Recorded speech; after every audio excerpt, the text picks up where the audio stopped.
domestic equity, and bond portfolios because they tend to thrive during periods of economic growth and low inflation. And we don't blame you. It's been a great ride. But it's a big world out there, full of opportunities you may be ignoring. Sadly, we live in a world dominated by a fear of missing out, or FOMO. And in the last 10 years, US equities and bonds have outperformed and generated massive amounts of FOMO. This hasn't always been the case. In the mid-2000s, the best performing markets were international equities, especially emerging markets, gold and commodities. So what happens if growth collapses and inflation becomes the new norm? Or what if the US dollar collapses and US assets are no longer attractive? What will the new FOMO markets be? And will your portfolio keep up or be left behind? Enter Rational Resolve Adaptive Asset Allocation Fund, ticker RDMIX, a strategy that is designed to thrive across different markets and economic regimes. Unlike most traditional strategies that keep allocation static and let volatility happen, adaptive asset allocation applies a proprietary systematic process designed to dynamically transition toward thriving asset classes and eliminate those that are not, all the while aiming for consistent volatility and stable returns. There's almost always a bull market somewhere in the world. Don't let yesterday's FOMO get in the way of tomorrow's opportunities. Instead, let adaptive asset allocation help you fill in your domestic portfolio gaps. To learn more, visit rationalmf.com and check out the Rational Resolve Adaptive Asset Allocation Fund.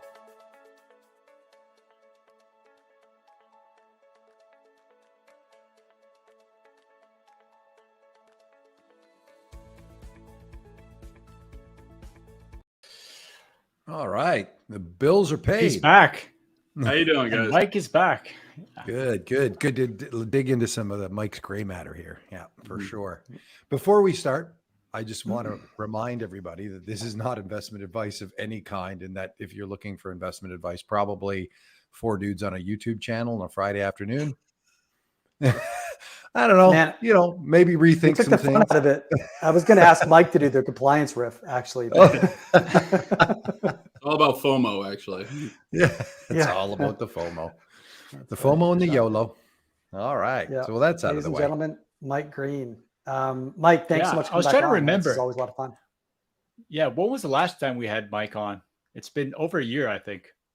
I think that's probably right. I mean, Adam was really generous in reaching out after some of my Bitcoin debates in particular and giving me the opportunity to just riff on, life more broadly and express some of it in non-soundbite form. I think it's probably been at least a year since I sat down with four of you guys, because I know we were in the thick of the pandemic. Mike Philbrick was, remarkably, like unshaven. His hair hadn't been cut in a long time. For those who are listening in and missed the intro, his desire to dig into my gray matter takes on new meaning, given he told us he was a fan of Jeffrey Dahmer before the show. They just keep coming. They just keep coming. So, Mike, you'll be glad to know that the other Mike is actually trying to grow a ponytail, right? So, he's going for the Eddie Murphy royalty look, huh? Exactly. Yeah. Yeah, I'm glad the Jeffrey Dahmer comment made it to live. I thought that was going to be kept for the background commentaries only. To be fair, he said he's a fan of Dahmer, right? So we could be generous and say he's a fan of the series, I guess, just to put things in context. I think I said I'm a Dahmer fan. Anyway, yeah. let's not probe too deeply into any deeper meaning in that. No, it wouldn't have had any meaning whatsoever if it hadn't been for the comment about dig into my gray matter, which, I've never been afraid on a podcast before, but a momentary element of fear entered. Now you're second thinking. Especially with that black screen.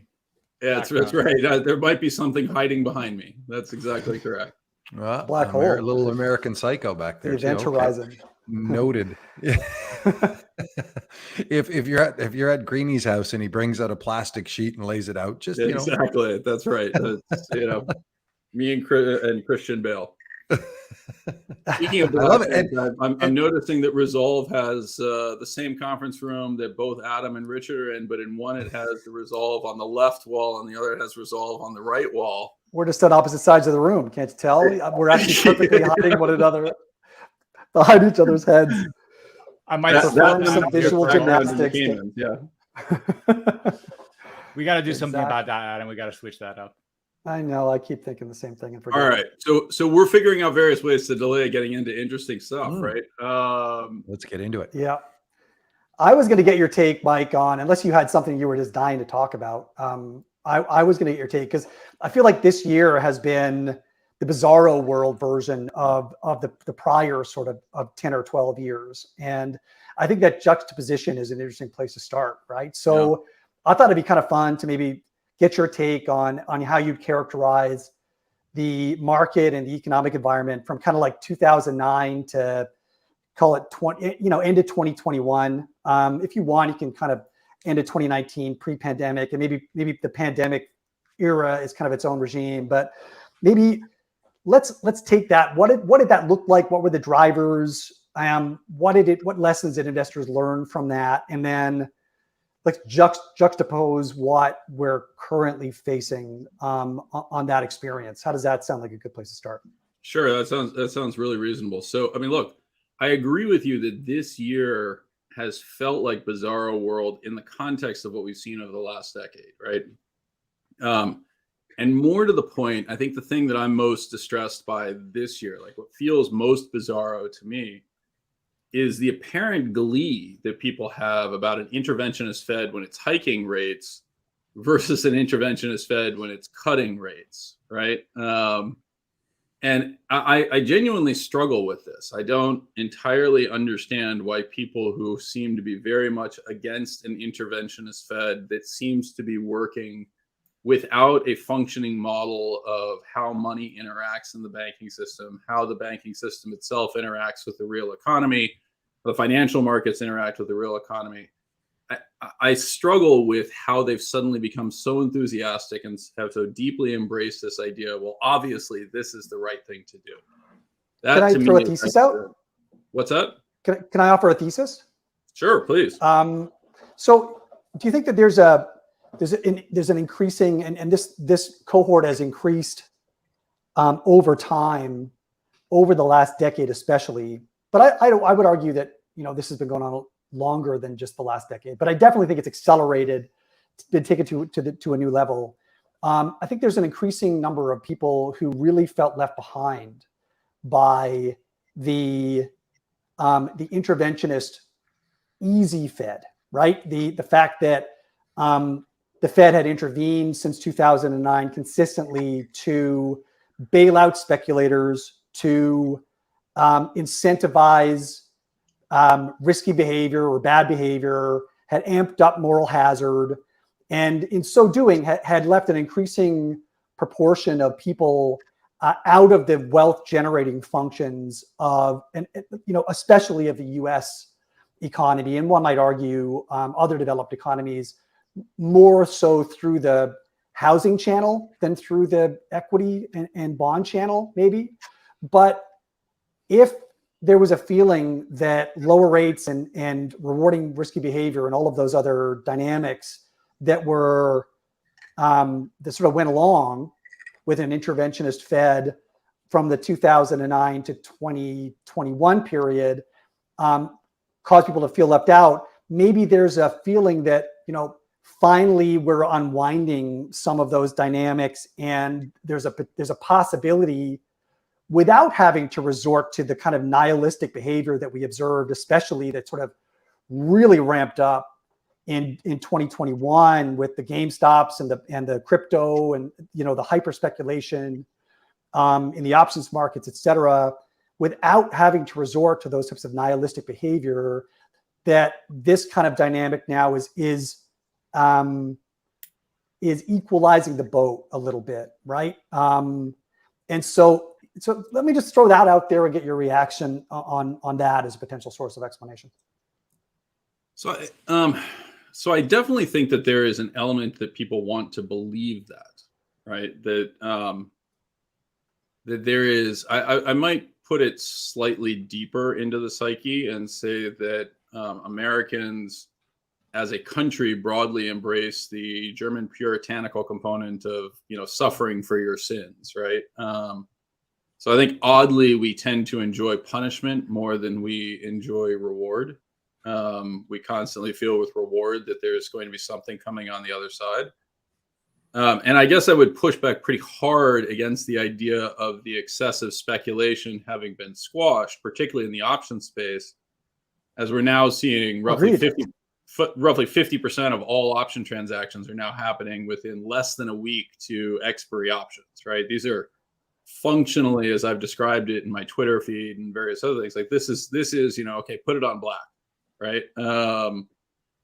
Yeah, just as a side note, Jem Karzan was our guest last week, and he was speaking precisely to this point, that the amount of options that have been traded by retail, and specifically in the run-up to their expiry, has thrown such a curveball to market makers, then it's added to the complexity of the dynamics that we see nowadays in the lack of signaling mechanism in the equity market.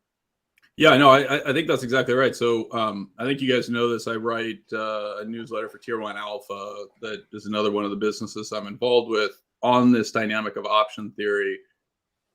And we're talking exactly about this, right? So we've started to develop some tools that allow us to think about this, but this phenomenon has emerged in such a novel form in such a short period of time that it has substantively changed the game, in the same way that I would argue the meme stock behavior took short sellers by surprise, right? Now, I mean, we've always seen components of this type of speculation before, but, I pointed this out yesterday on Tuesday, I think it was, with the Fed, where, I went on Wednesday, I'm sorry, where if you had bought at the open a, zero data expiry call and then flipped it upon the release into a zero, data expiry put, you would have made something like 30 times your money over the course of the day, right?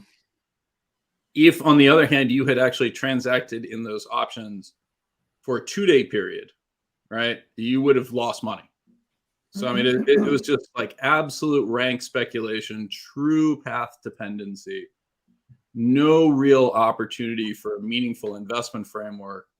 And yet all the dynamics that we know that individuals like Ben Eifert and others have done such an excellent job, Jem, et cetera, have done such an excellent job of describing the need for the delta hedging and how this plays out in increasingly thin and illiquid markets.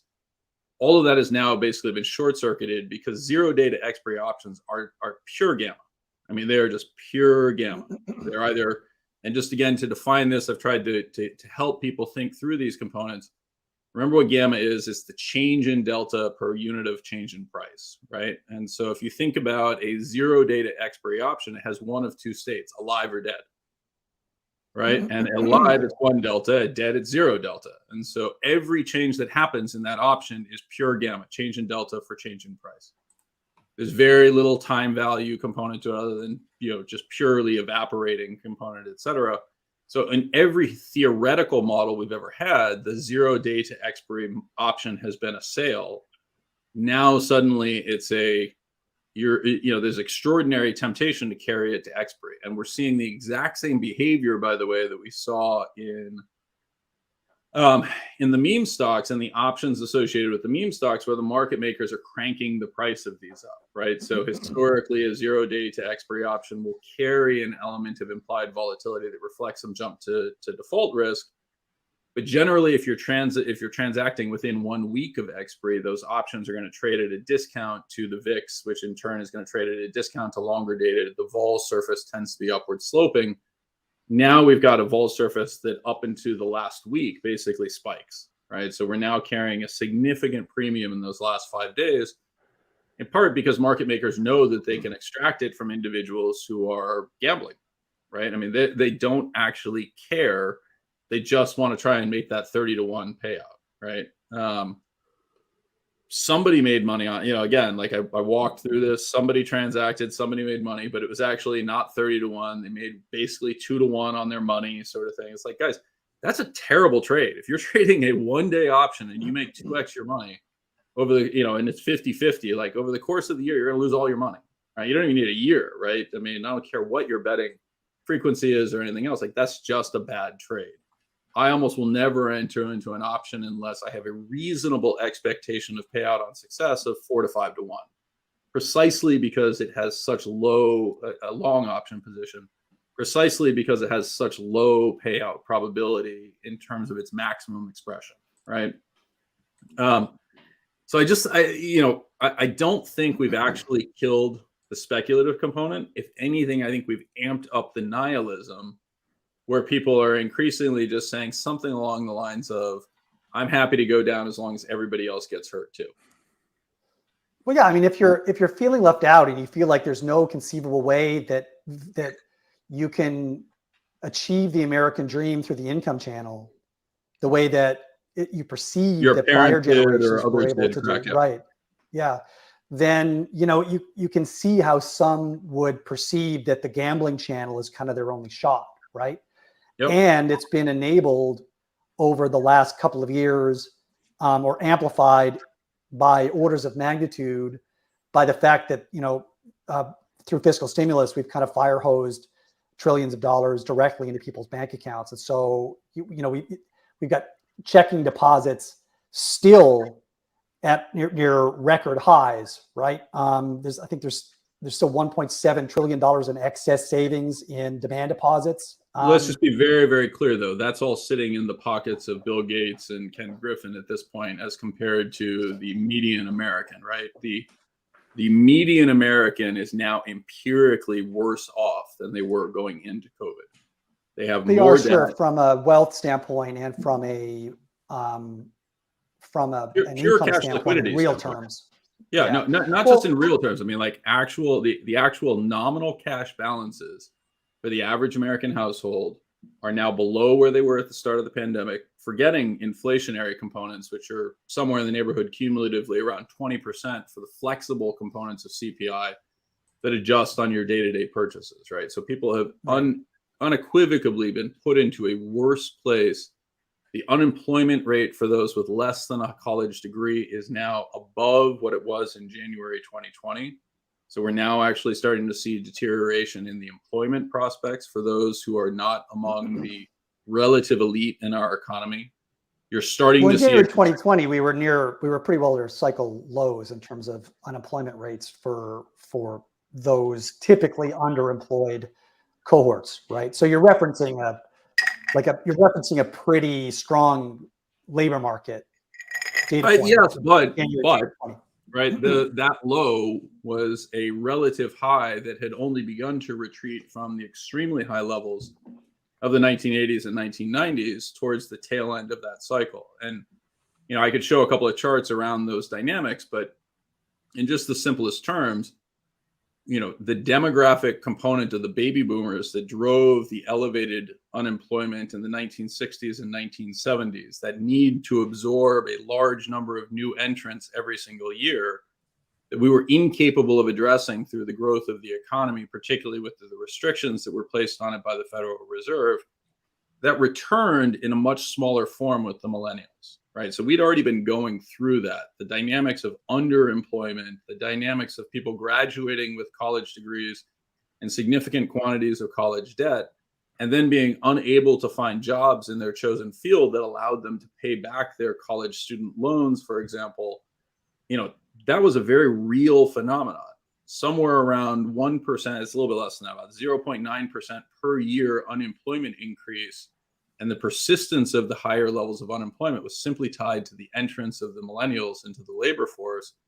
That's now fully retreated, and is in part why we're seeing this persistent low level of unemployment, right? It looks much more like the 1950s, in which I could flip that on its head and say, the 2.6% unemployment rate or 3% unemployment rates that were common in the 1950s were largely a byproduct of women who had been in the labor force saying, okay, screw it, I can leave the labor force and go live with my husband and raise 2.3 children, right?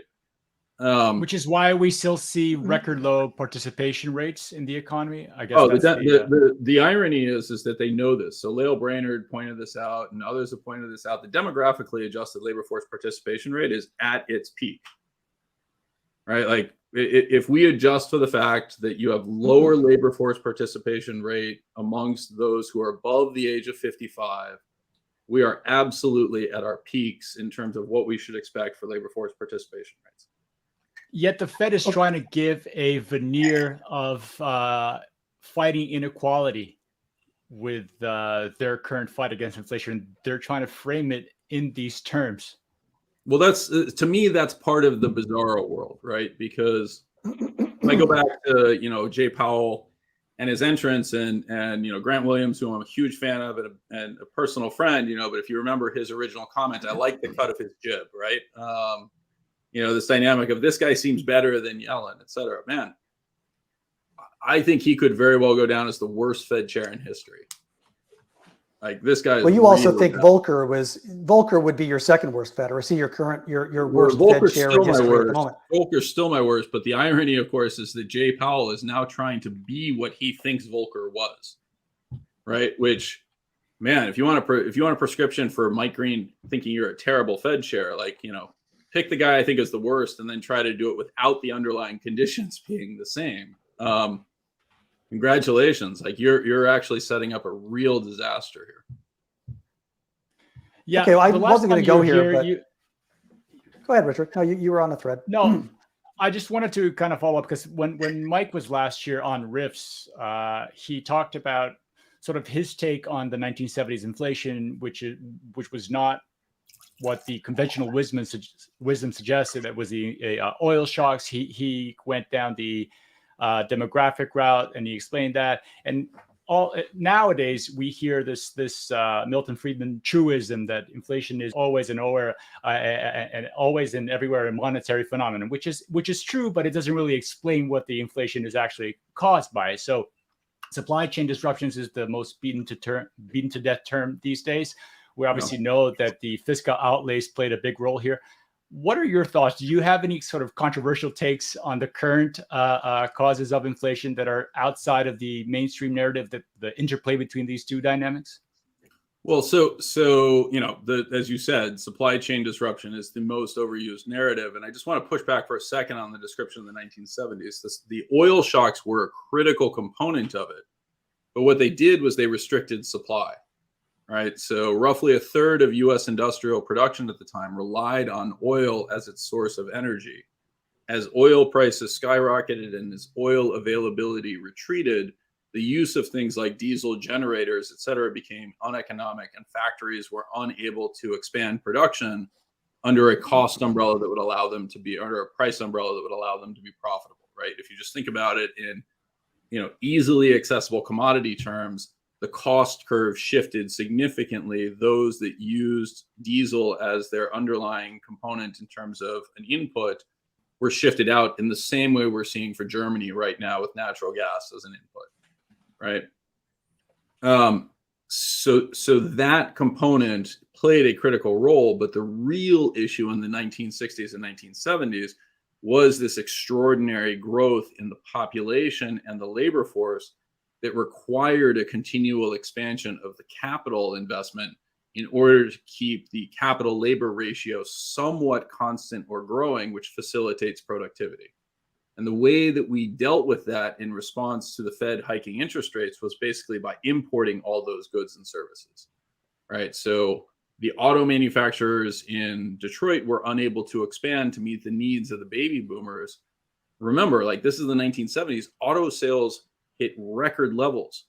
Home sales, home building hit record levels in the 1970s, despite population being less than half of what it is today, right? So that demand shock into the economy was very similar to what we had upon the reopening.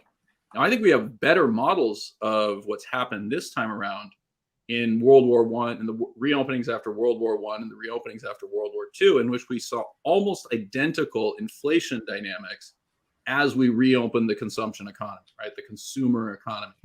The economy was not set up to deliver 3-ply toilet paper. Instead, it was set up to deliver the rough stuff that we shipped off to GIs, right? When we changed that around, we entered into a supply shock that meant that there was demand without it being able to be met by supply. Prices expanded, and then they retreated in relatively short order. Didn't we also have some price controls involved in there that were lifted and caused some inflationary spikes along the way? That was more in the early 1940s. Yeah. So there was a little bit less of that happened at the tail end. But remember, just like what we had in 2021, right? The core fear as the GIs returned and the stimulus retreated from World War II and even from World War I was that we would go back into a recession, right? That we'd go back into the Great Depression. Now, the repaired balance sheets and everything else similar to what we experienced this time around meant that that didn't occur. And I'd broadly point out that balance sheets were actually in pretty darn good shape going into COVID, right? We'd had a period of elevated household savings. The savings rate was higher. People had paid down debt. They'd begun the process of increasing their debt by adding to home ownership rates, which again makes perfect sense as the millennials began to try to acquire homes. But the simple reality was that we short-circuited all of that with the original sin of shutting down the economy and doing so in a truly chaotic way that we just, like, I still don't think we have a reasonable explanation for why we behaved the way that we did. In lockdowns and stuff? Well, we probably don't need to debate that in retrospect. No, it's not worth debating. We chose to do it, right? Let's just be very clear. Yeah. And then in reaction to that, we did what every population in history has done. In reaction to a pandemic, people fled the cities and sought out single-family homes, right? And there was a very clear increase in the utility value of a single-family home, right? It went from a place in which you were, spending basically 6 p.m. at night until 8 a.m. in the morning, which your kids, were home for a brief period of time. If you were lucky enough to get them home in time for dinner, they'd stay at your house and do homework at the kitchen table. You and your wife would watch TV a little bit, and then you'd go to bed and you'd start the next day by going off to school, work, etc. We replaced that whole process with an environment in which we were locked into our homes. We had to educate our children there. We had to do our work from there. We had to find all of our entertainment from there, et cetera. That's a massive outward shift in the utility function of a home. And what should happen in response to that? Prices should go up, particularly in an environment in which supply is constrained, right? Now we're moving back in the opposite direction. People are going back to work. Children were back in school for the first time consistently in 2022. Right? What should have happened to home prices in 2022? What was already underway? They were slowing. The supply of homes under construction had grown significantly. We were facing a significant retreat. And then the Fed decided to shoot the housing market in its head. I mean, this was completely unnecessary in my analysis. Well, I think if you go back, Logan Motashani's got some really good data on housing supply. And the total housing supply, counting both sales of existing homes and new homes under development, had been in retreat for 10 or 12 years. Yep. And that trend hasn't even, it hasn't accelerated to the downside. We just continue to sort of we're basically just manifesting or extending the exact same trend that's been in place since sort of 2015, 2016. The private sector has just not demonstrated a willingness or capacity to build homes to satisfy demand for at least the last 7 or 8 years, even in the most favorable interest rate environment that anyone could ever wish for in terms of funding new developments. So I'm not sure that we can point to a slowdown in home building or higher interest rates motivating home builders to shut in some development projects as being the causal factor in the lack of home supply. I mean, I think there's just a general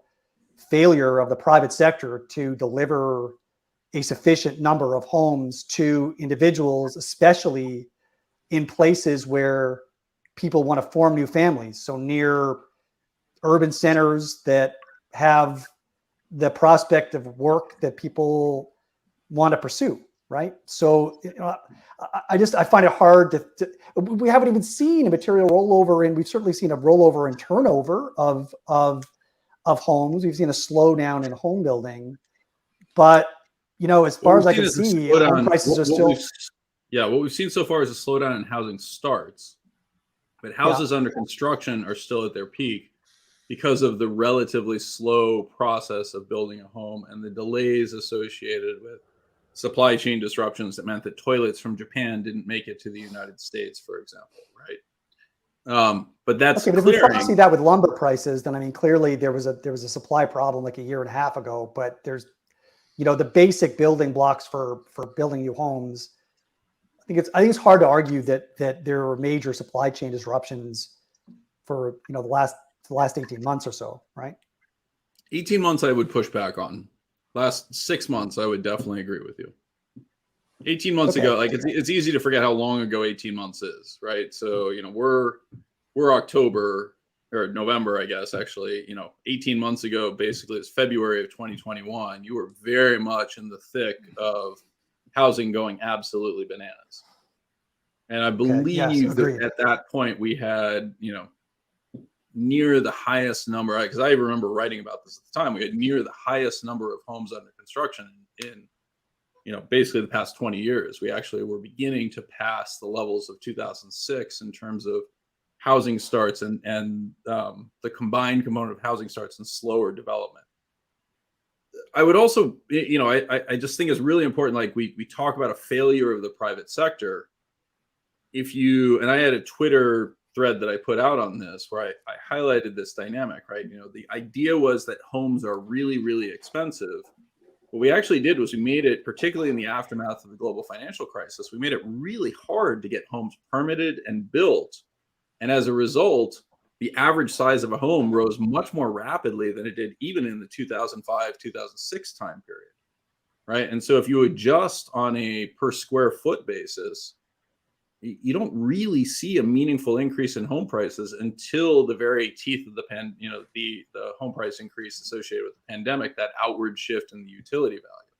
And I could pull up the chart and show it, but like we were going into this with homes representing relative value on a price per square foot, even if before we begin to talk about the dynamics of how much it costs us to finance them.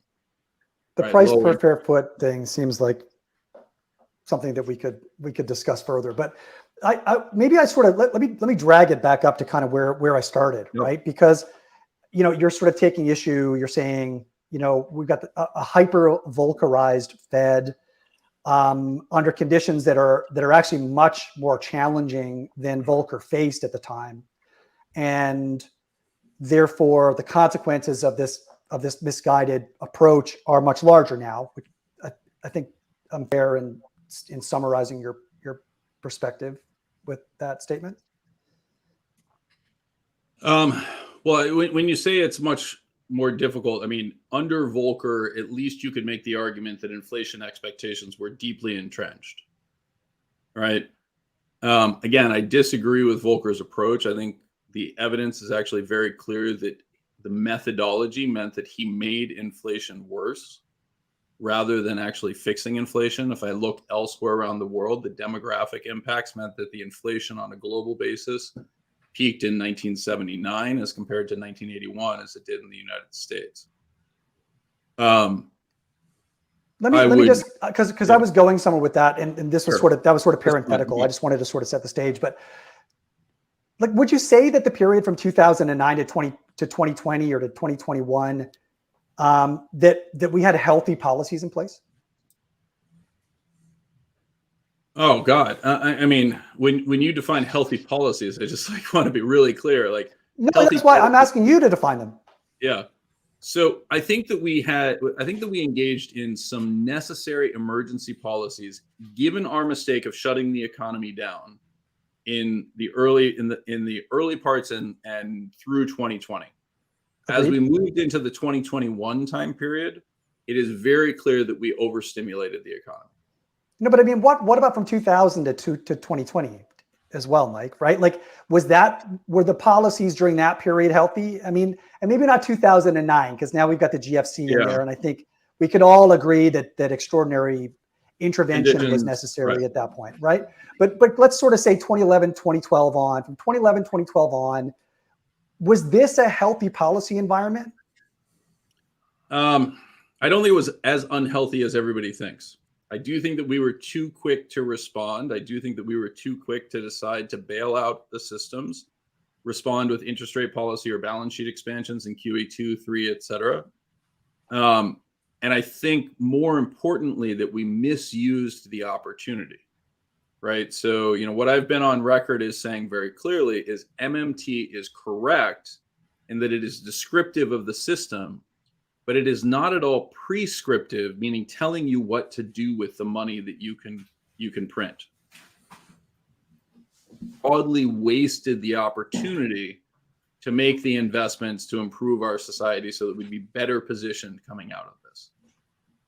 Right. I think the point And- might be that monetary policy is not enough, right? The problem is that the blunt tools that Fed and other central banks have at their disposal only allows them to do so much. And the second order effects and third order effects of those policies create all these externalities that we're now coming to terms with, right? I think perhaps what you're going with this is that fiscal policy and regulation and fighting NIMBYism and all these other dynamics are the more appropriate approach from a regulatory and policy perspective. 100%. That is the correct interpretation. Right. And I would argue that if I'm complaining about monetary policy between 2009 and 2020, it's largely about the fact that monetary policy enabled fiscal policy to not do anything. Right. We did our damnedest to try to make sure that no hard choices had to be made until we got to a degree of societal friction where it feels like we cannot make them. A powerful opioid that numbed everybody into inaction, I guess, is the reasonable statement. So what type of environment motivates the type of action that we need from a fiscal standpoint or from a policy standpoint? And how do we engineer an environment that produces that? Well, so I think this is one of the great ironies, is that we had started to have these very real conversations, right? And so when you talk about the desire to harmonize and equalize components of the system, tax policy, for example, being much more progressive and being much harder on billionaires than it is on individual working families, strikes me as a very logical part of that process. Now, the narrative takes various forms of, well, if you try to do that, the billionaires are just going to leave. All right. Well, that's fine. Okay. If they really want to go to New Zealand, they really want to relocate to New Zealand or to various other places, that absolutely should be their prerogative. But there should also be disadvantageous conditions under tax policy if that's their choice. Right. We should not allow corporations like Apple to decide that it is going to sell cheaply its IP into low tax regimes and then claim that the majority of its revenues and profits derive from Ireland, right? Like, that's just absurd. We should not allow corporations like Apple to engage in clearly anti-competitive behavior with their employees in Silicon Valley, entering into non-solicitation agreements with other tech companies around their employees that results in a incredible number of employees being underpaid, right, relative to their free market value, and a settlement for a company like Apple where they pay $600 million, which is functionally sofa change, right? I mean, like, that's insane. It really is. So let's say we're all in agreement on that, Mike. So I think we'd all also be in agreement with the fact that passing the types of laws or regulations or rolling back the types of laws and regulations that are required to facilitate those types of solutions are implausible in the current economic climate. I actually think that they're increasingly plausible as compared to implausible. I think the risk is that we actually have entered into an era of meanness in which somebody like DeSantis, who I would functionally argue, like, I just want to be really clear, like, my biggest complaint against DeSantis is not the same as my complaint against Trump. It's just he seems mean. Like, what a nasty guy to load up immigrants and ship them off somewhere to make a point, right? I mean, those are individuals. Those are human beings. Yes, I understand the point that he's making, and his point is absolutely valid. But to use human beings to display that as pawns is just disgusting. Okay, but right? that whole populistic movement was in place before the pandemic and before the Fed started to implement these types of policies, right? I mean, pandemics almost never change the direction, or these types of events don't change the direction. They just magnify and bring forward, right? We were already moving towards work from home. I already worked from home, right? Yep. We advanced these dynamics significantly. Massive online courses, the MOOCs, et cetera, right? Those were already available. People were able to choose to do that. Zoom existed, et cetera. All we did was push this dynamic forward. So we didn't actually change anything. And I would broadly argue that DeSantis is just the fuller realization of much of the anger and frustration and desire to hurt people that largely embodied Trump. Right? I think he's a far better individual than Trump is. I just want to be really clear on that.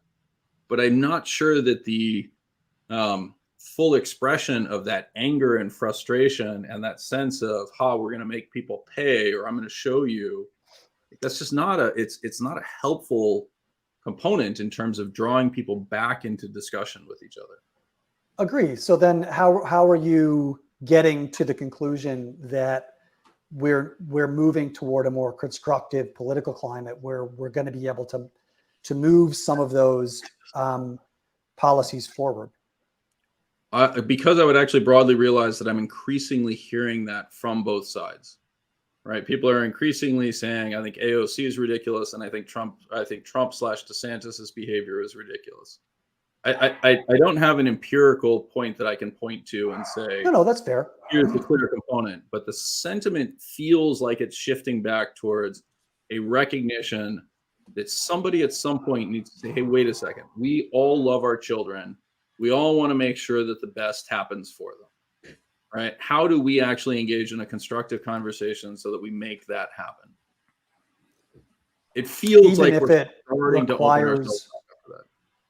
Sure, but I think that the challenge is that certainly the perception is that policies that will make it easier for our children have the potential to make it harder for me, right? Like policies that make it easier for my children to own a home and form a family close to where I live in downtown San Francisco or Oakland or Manhattan or Boston or whatever,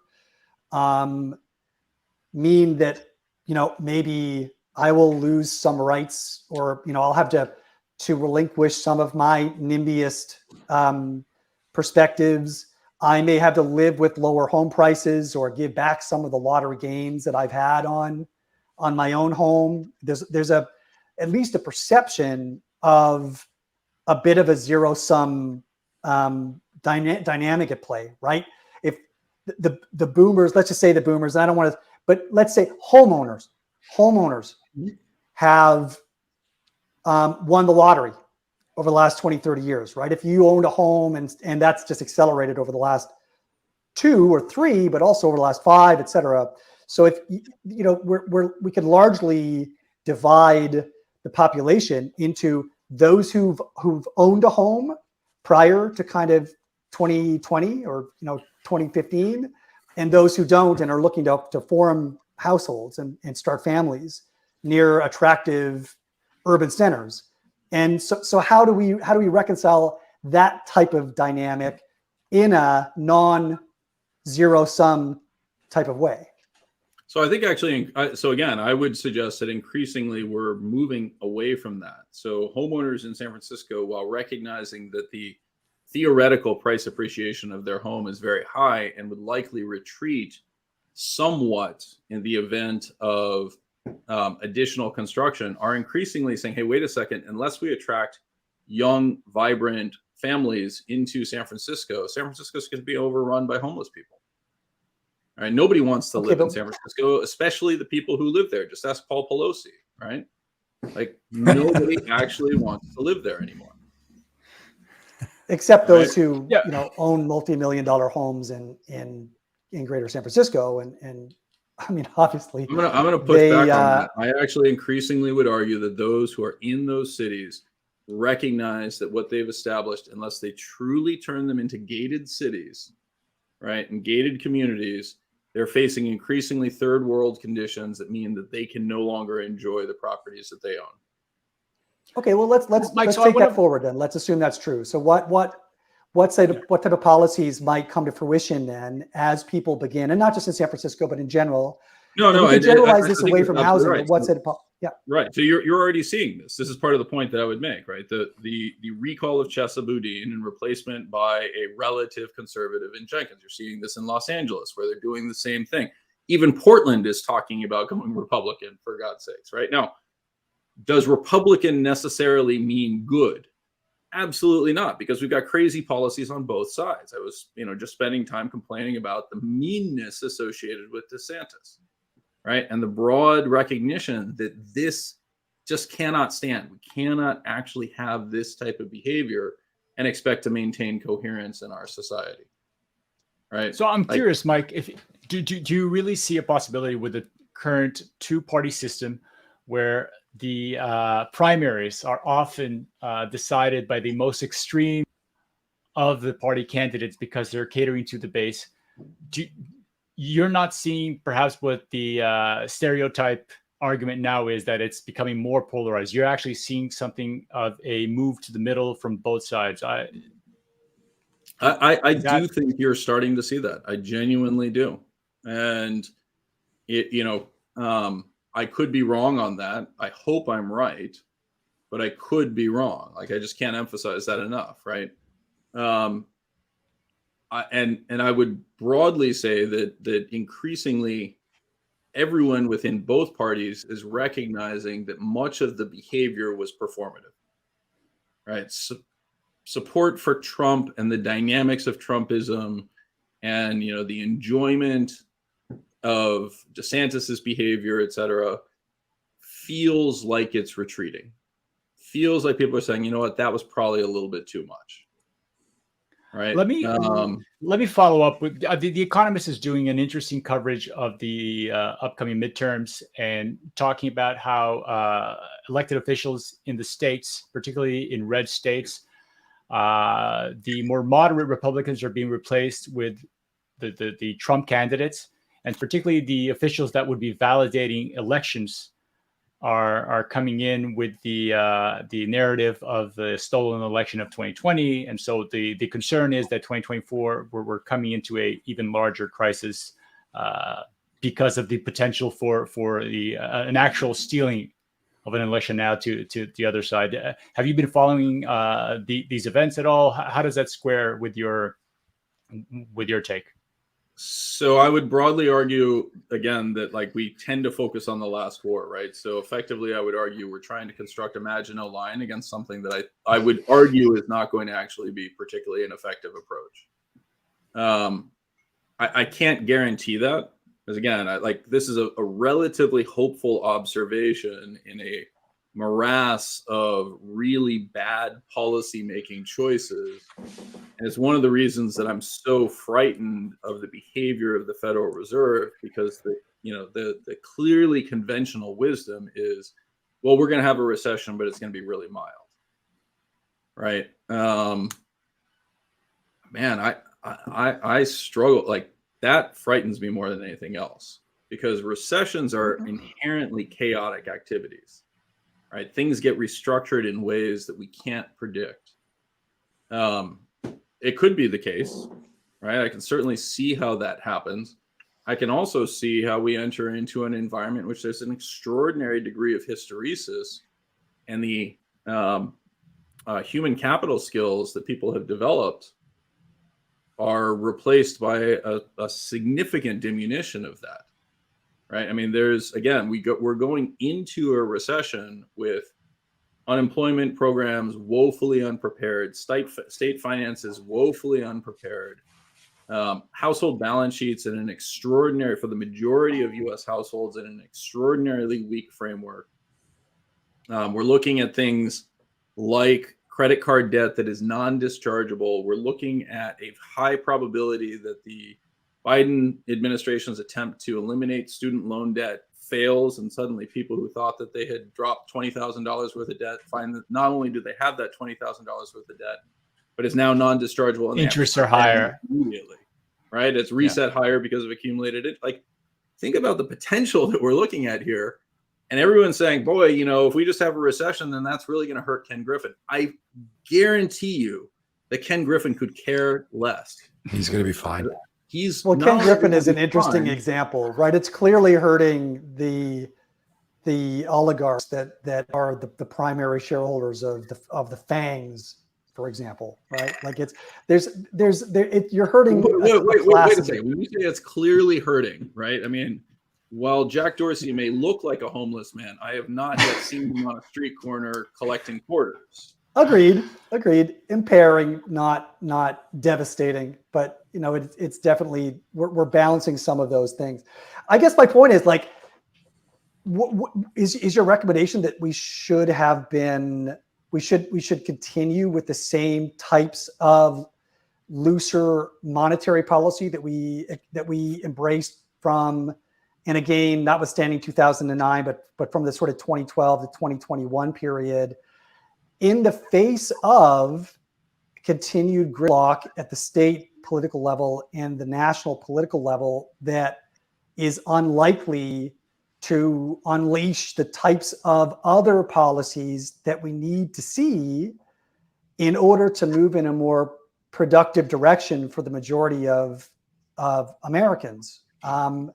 It's one thing if there's some optimism that some of the ossification that we're observing in terms of political decision making is becoming more productive. But I think in the short term, it's hard to argue that, right? So if we can't count on government to make different decisions, then does the Fed really have a choice? Is your recommendation that we should have continued with the same kinds of loose or stimulative monetary policies because we can't count on government to step in and do the right thing? Well, again, I think you're drawing a distinction between the Fed and government that is false, right? It's the financing arm of the U.S. government. Okay.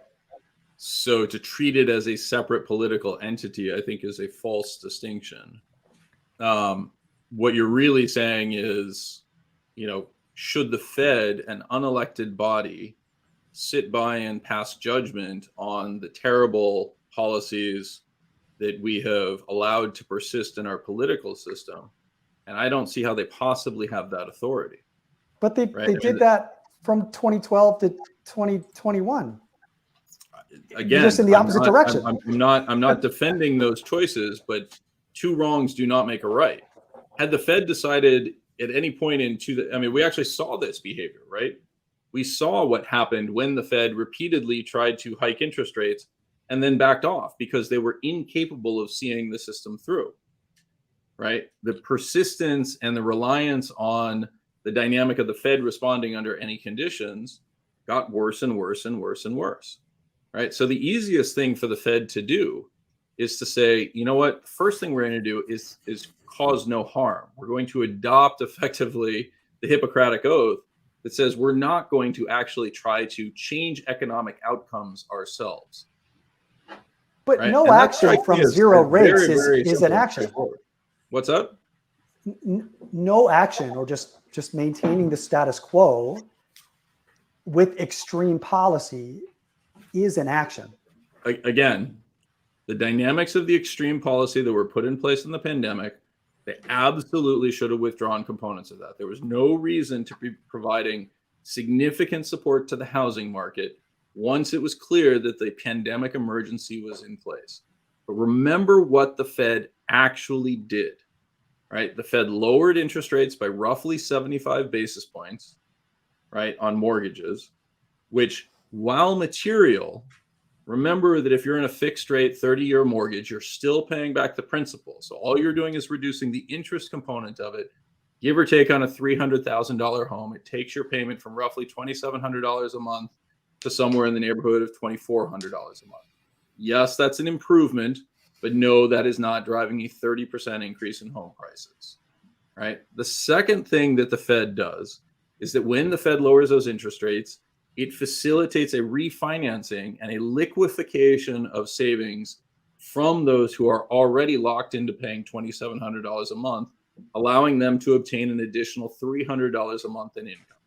If they sell their home and they liquefy a component of the gains in capital gains component, bully for them. That's fantastic. But then they have to go out and find additional housing. Right. So there's not really much of a trade that's underway there unless you're willing to significantly take a step down and take cash out. And that's always going to happen in every cycle. Right. So the actual value that the Fed was able to bring into that process was in an environment in which unemployment spiked to 20% for a brief period of time and tremendous amounts of economic uncertainty existed. We facilitated the fleeing to the countryside that has accompanied every pandemic in history. Right? We had a choice. We could either say to people, nope, you can't move anywhere because no bank is going to finance you. Or we can say, you know what, we're going to step in and we're going to facilitate this transition.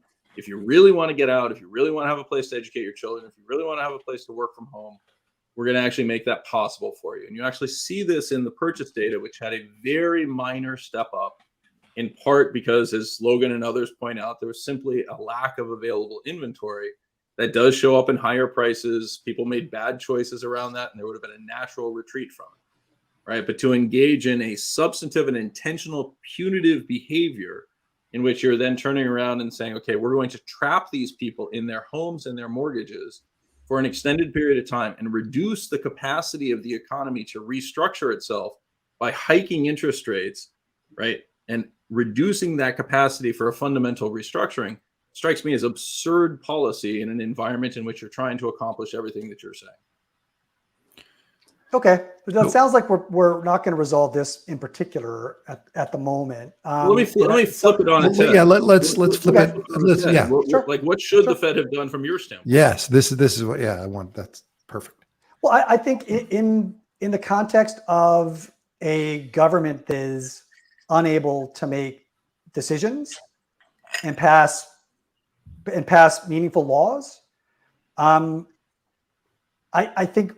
think something needs to be done to provide younger generations hope that they may be able to live some manifestation of the dream that they probably grew up having, right? The vision of life with family and et cetera, that they watched their parents have, in fact, watched their parents have with vastly greater effectiveness than even their parents probably anticipated because of massive windfall gains on portfolios. And you've got millennials who are looking at home prices that are unachievable using with labor through the labor channel, portfolios, rates and equity yields at pretty well the lowest in any generation. So expected return on invested capital near the lowest in a generation, and wondering what to do. Adam, I think Mike's point, and which I agree, and Mike, you can correct me if I'm wrong, is that these outcomes that you're hoping for are not achieved by tighter monetary policy, particularly in this environment. And I agree they're not, but also they're not continuing to make the situation worse.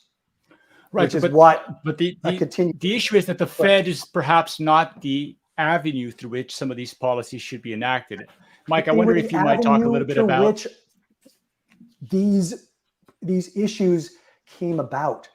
And since no one else is willing or able to enact policies that might address the challenges, then, can the Fed not be called upon to undo some of the errors of its own making?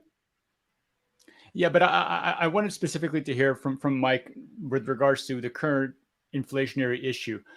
The fact that we've had such unfriendly policy towards the energy industry in the U.S., and particularly the shale industry's unwillingness to increase production because they sense the hostility that continues to come from the Democratic Party and the ESG mantra that has permeated the zeitgeist to a meaningful degree in the last couple of years. So I wonder if you might speak to that. Is that some of the one of the avenues that you think governments should be pursuing, like a change in that policy framework to allow the U.S., who should be energy independent, to actually realize that potential?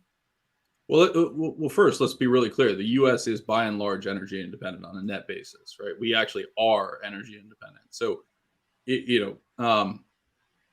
could we have even more and export even more and become a Saudi Arabia, et cetera? Sure. And should we have an industrial policy that favors growth over stagnation? Like you're basically asking me, like, should we behave like idiots or should we behave like sensible human beings, right? My response to that is we should behave like sensible human beings. I do think that there is a very fundamental lie that we tell ourselves, that the reason for the underinvestment in energy has been a function of ESG frameworks, right? That's just not true. We actually had massive expansion in fossil fuel production in the United States, to the point that we had a tremendous crash created in the 2016, 2017, 2018 time period, and negative prices briefly at the opening of the pandemic, right? That created the conditions under which nobody was willing to finance energy companies, right? Now, David Einhorn is a great friend of mine. He's somebody I deeply, deeply respect. But remember, he was going around in 2015, 2016, highlighting the fact that, the mother fracker was a cash burning exercise, and that, these shale drillers were never actually generating a return on cash. And subsequently, has become very favorable about production under the current price regime.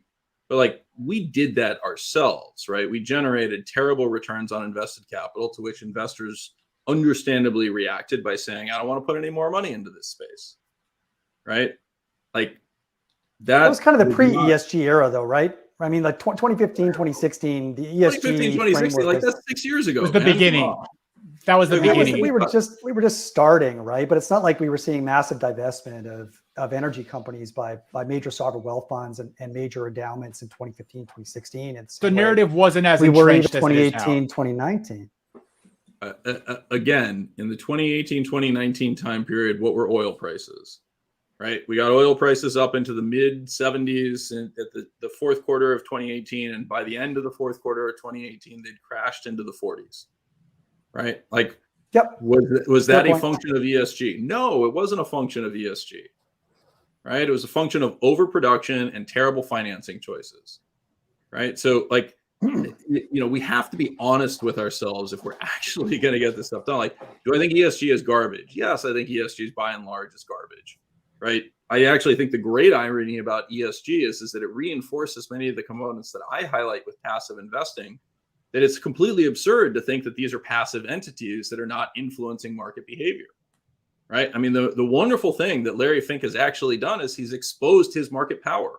And now we're finally starting to see some traction in terms of concern on the growth of passive from the antitrust perspective of the Democrats and from the ESG perspective of Republicans. Right, they're getting fire from both sides, and they largely created it themselves. Right, so like, I'm actually in some ways very deeply thrilled to watch some of this going on. But the idea that so let's pivot to that, Mike. What's that? Go ahead. Yep. Sorry, did you finish your thought? No. Again, this is part of the reason why I am kind of hopeful, is I'm starting to actually see some growing awareness around many of the issues that I've talked about for a very long time, that the capital allocation process in our economy is largely broken, because we've subsumed markets that are designed for capital allocation and turned them into vehicles that are designed to provide a risk-free retirement to our population. That's just a stupid use of capital markets, right? So it falls under the terrible policy choices of everything else that we're talking about, right? We're not yet at the point that we're actually challenging that framework. We still talk about what should be the expected return of equities, or et cetera, et cetera. You know what the answer to that is? It depends. If we make terrible choices, it's going to be lower. If we make great choices, it's going to be higher. Right? Like, right.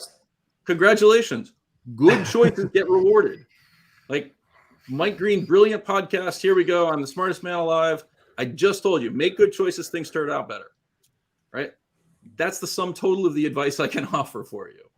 Right? So we know that a lot of the stuff that we talk about is just like epic bullshit, right? That it's, ESG, it's the fault of AOC that we don't have, adequate oil and gas production, et cetera. Like, those are just not true statements. Right? They're okay. So let's pivot to the passive theme, because I did want to explore that as well and get an update on where you are in your thinking. Has what we've observed this year in the current environment in terms of flows? Has that caused you to update anything? Yeah. And I'd love to pull on the thread of what's going on at BlackRock, because I'm not intimately familiar with the with what you're referring to there that has exposed the market power that BlackRock has and what some of the implications of that might be. So let's pivot there. Sure. So I think the most interesting thing that's happened in the passive framework on a year-to-date basis is that we have not yet seen the negative flows that everybody's worried about, myself especially, right? We've continued to see positive inflows, particularly into the vehicles that are used for retirement, right? There's been some reduction versus what we saw in 2021. Obviously, there's less cash available. There's less money going into the market. But most of that decrease has actually come from the single stock space as compared to, the punting dynamic of, Dave Portnoy, et cetera. We've not really seen a meaningful deterioration yet in retirement savings, right? Those that are coming from employment. What we have seen is actually something else that you heard me talk about, which is the impact of systematic strategies that rebalance between equities and bonds, right? And so I would argue that one of the things that the Fed didn't fully appreciate going in, and I would point out that almost all macro punters who made significant bets against rates actually made them in steepeners, right? Their bet was that inflation would cause the long end to rise. We were going to lose control of the long end. People would no longer want to buy 10-year and out, et cetera. Man, that is 180 degrees from what actually happened, right? The short end was raised by the Fed. And nobody believed that the Fed had a spine, right? Nobody believed that the Fed was going to step in and take a stand here, right?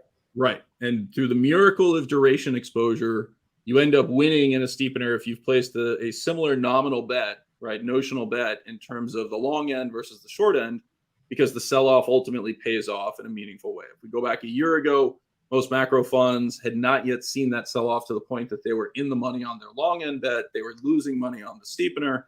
Now we're in a position where everybody looks like a genius, for betting against rates, right? Even as they made the wrong bet in terms of the steepener framework.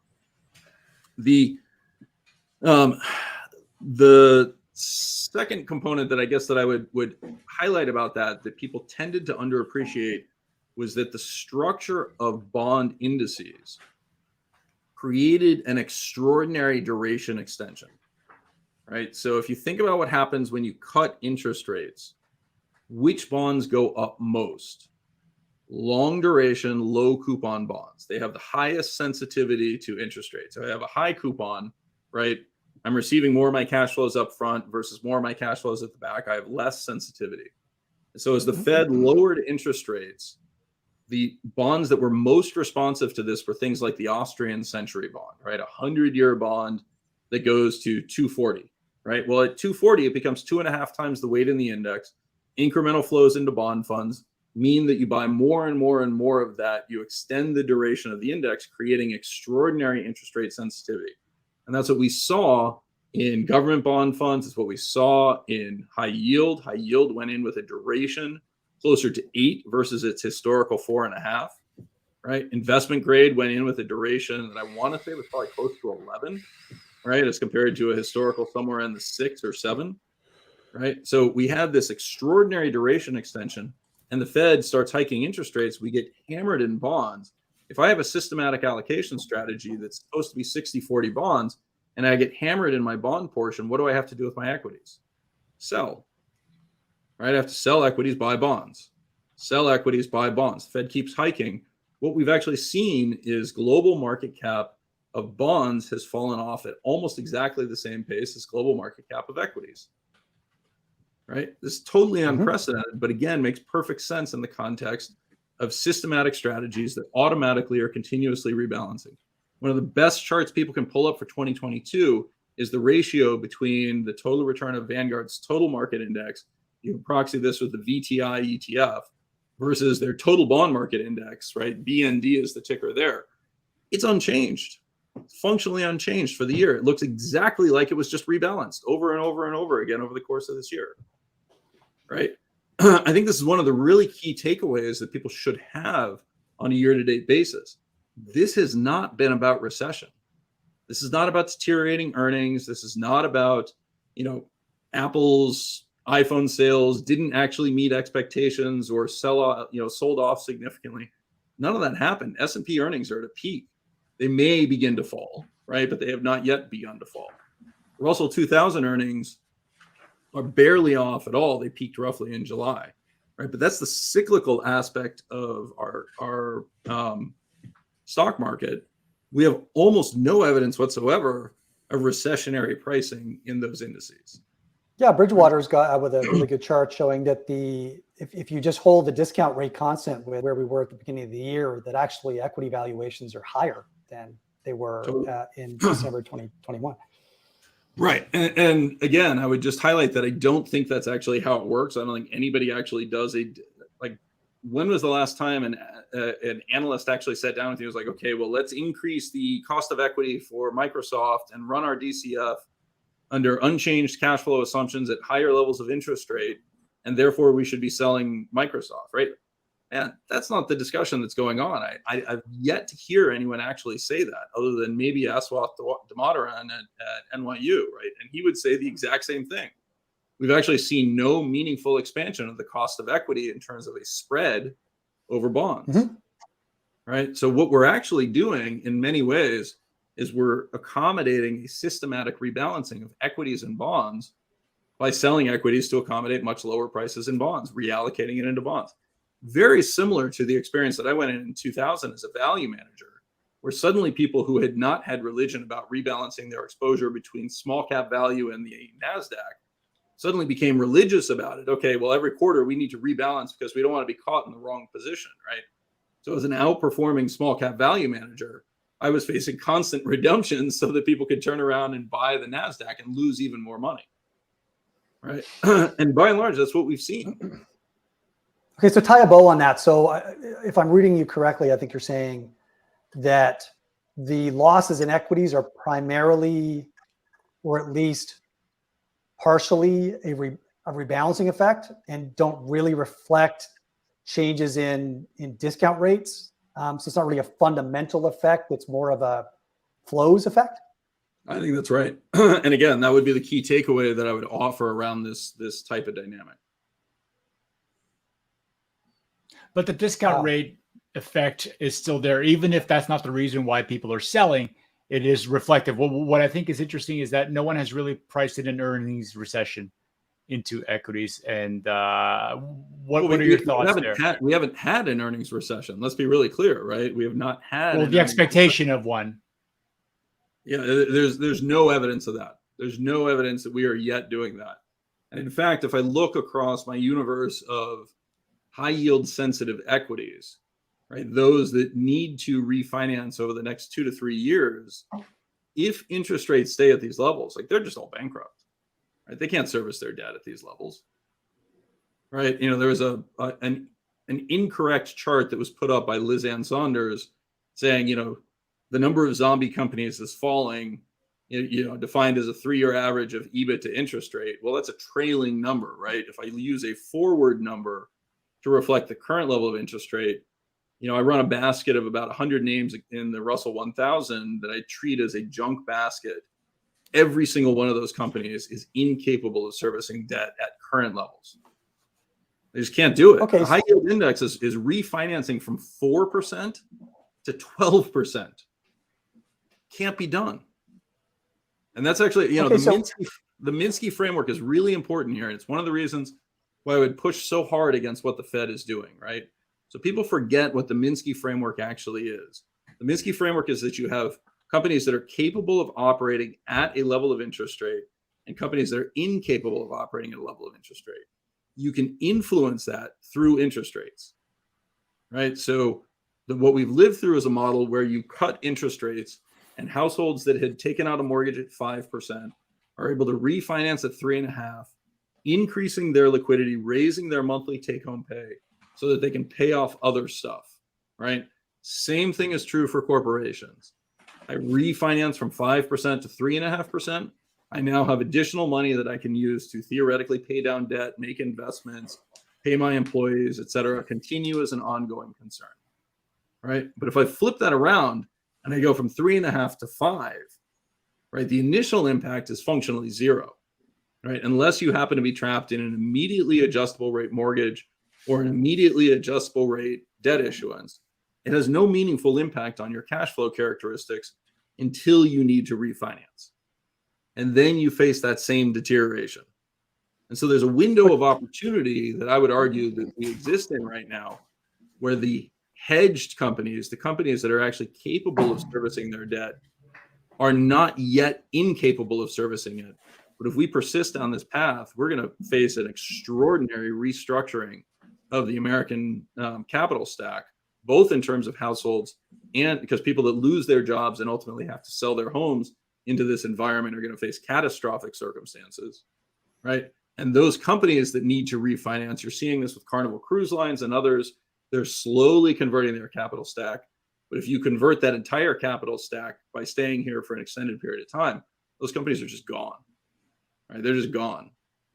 Total change of ownership. And when that happens, it's not like Carnival Cruise Lines is going to be auctioned off to the 10th percentile in terms of income distribution in the US. Those assets are going to be sold to the wealthy. Okay, I mean, aside from the question of whether it's the Fed's job to sustain businesses that are operating at imprudent levels of operating or financial leverage, are you suggesting there's two ways to take your comments, right? Are you suggesting that the discount rate, the change in discount rate is not yet priced into equities, and therefore we have a substantial shift lower as equities reprice to higher discount rates? Or are you suggesting it's a complete myth that anybody ever discounts future cash flows as a way to value equities, and it's purely just a relative basis relative to bonds and based on the total amount of liquidity or savings in the economy? So that's kind of well, let's take that question first.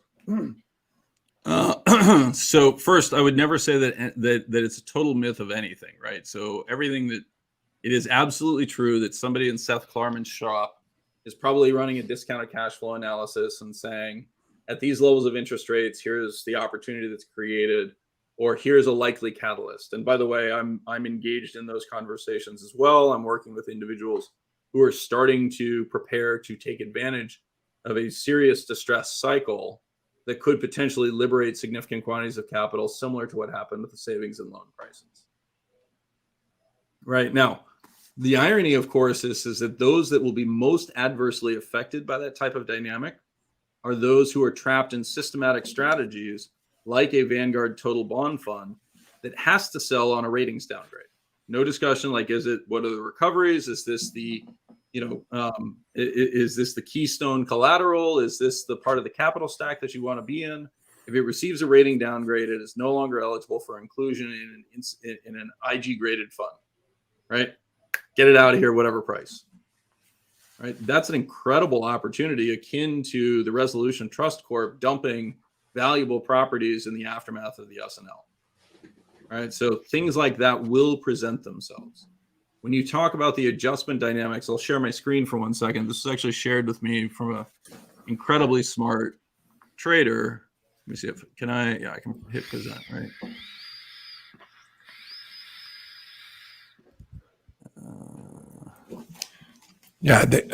Ani, are you there? Share screen. There we go.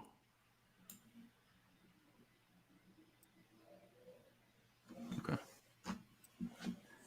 It's possible that Ani took a break. All right. So this is looking at the effective mortgage rate for homes in the United States. This is from Haver, right? Obviously, BA, et cetera, versus Canada, which has adjustable rate mortgages, right? Like the U.S. is the black line.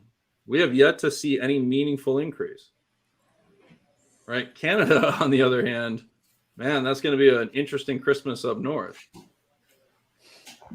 Well, yeah, Amen whatever to you've that. experienced down south. Canada doesn't have 30-year mortgages like the U.S. does. So we can at most lock in our rates for 5 years. So when I heard that you guys are able to do that effectively, it was just a mind That is astonishing.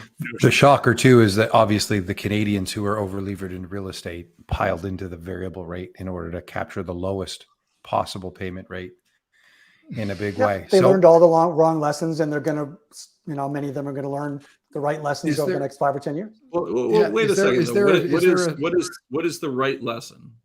Right. I mean, should we be teaching everybody that unproductive wealth generation via capital appreciation of like fixed homes should be the dominant way that you generate wealth, or should we be rewarding labor productivity and innovation? Wait a second, Adam. A second ago, you were telling me that we should have policy that encourages the ability for people to buy homes, right? That they want to be able to participate in the system in the way that their forebears did. That's not it. I'm suggesting that we need home prices that reflect responsible levels of leverage and that consume a responsible level of the percentage of household capital in order to crystallize an American dream. I'm not saying we should give everyone a home. I'm saying that everyone, should have a shot at a home through labor income, and the existing pricing mechanisms don't enable that.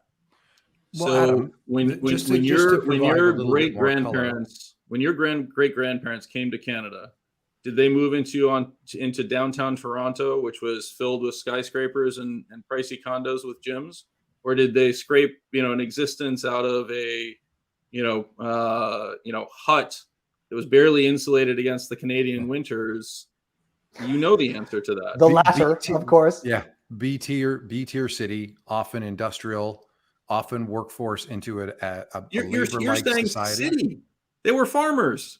Oh, that right? Too, I mean, the simple reality is like go anywhere in the United States, you'll find plenty of abandoned homesteads in which people were living in structures that are functionally like the tent cities that we have in Oakland and San Francisco and Toronto. Right? Like that was a standard of living that people were prepared to engage in.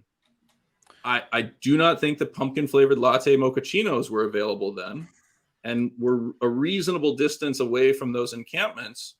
But that was actually home ownership back then, right? To not recognize the dramatic improvement that accompanies urbanization is like disingenuous, genuinely disingenuous. Well, and I also think Canada represents a bit of policy that encouraged the speculation, right? The people upsized their home because it was their only zero tax investment. Right. Then they also fell into the funding of it. And through policy in Canada, through thoughtful policy to try and allow home ownership, you have a household that now is extremely levered and extremely expensive. So it's not that the policies always work. Let's be honest about what really happened in Canada. You also said to Chinese investors that were trying to park money away from China, guess what? We're not going to really check any of your data. 100%. What motivated that decision to allow that? What policy objective facilitated that decision? That is a question that I would ask you to answer instead of me. Well, I mean, if you want a normal housing market that makes homes available to citizens, does it seem like a reasonable policy to open up home ownership to capital recycling from other jurisdictions and make Canada a safe haven for investment capital? Like it just seems like clearly the policy in my mind was you're appeasing voters by causing home prices to go up. Yeah. So flip that on its head. If you hiked interest rates, right, and created broadly unstable conditions for the young who could no longer afford these homes, right? Nobody in Canada can afford these homes. Is anybody who's able to get their capital out of China now fazed by these levels of interest rates?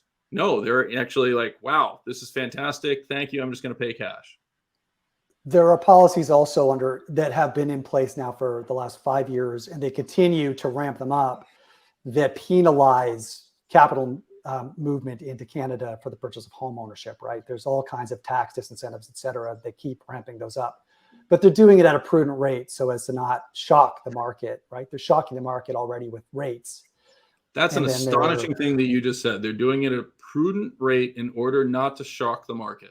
So we're going to do it at a prudent rate in order to accommodate the Chinese, but we're not going to do it at a prudent rate in order to accommodate young people who simply are trying to move out of the city and have children.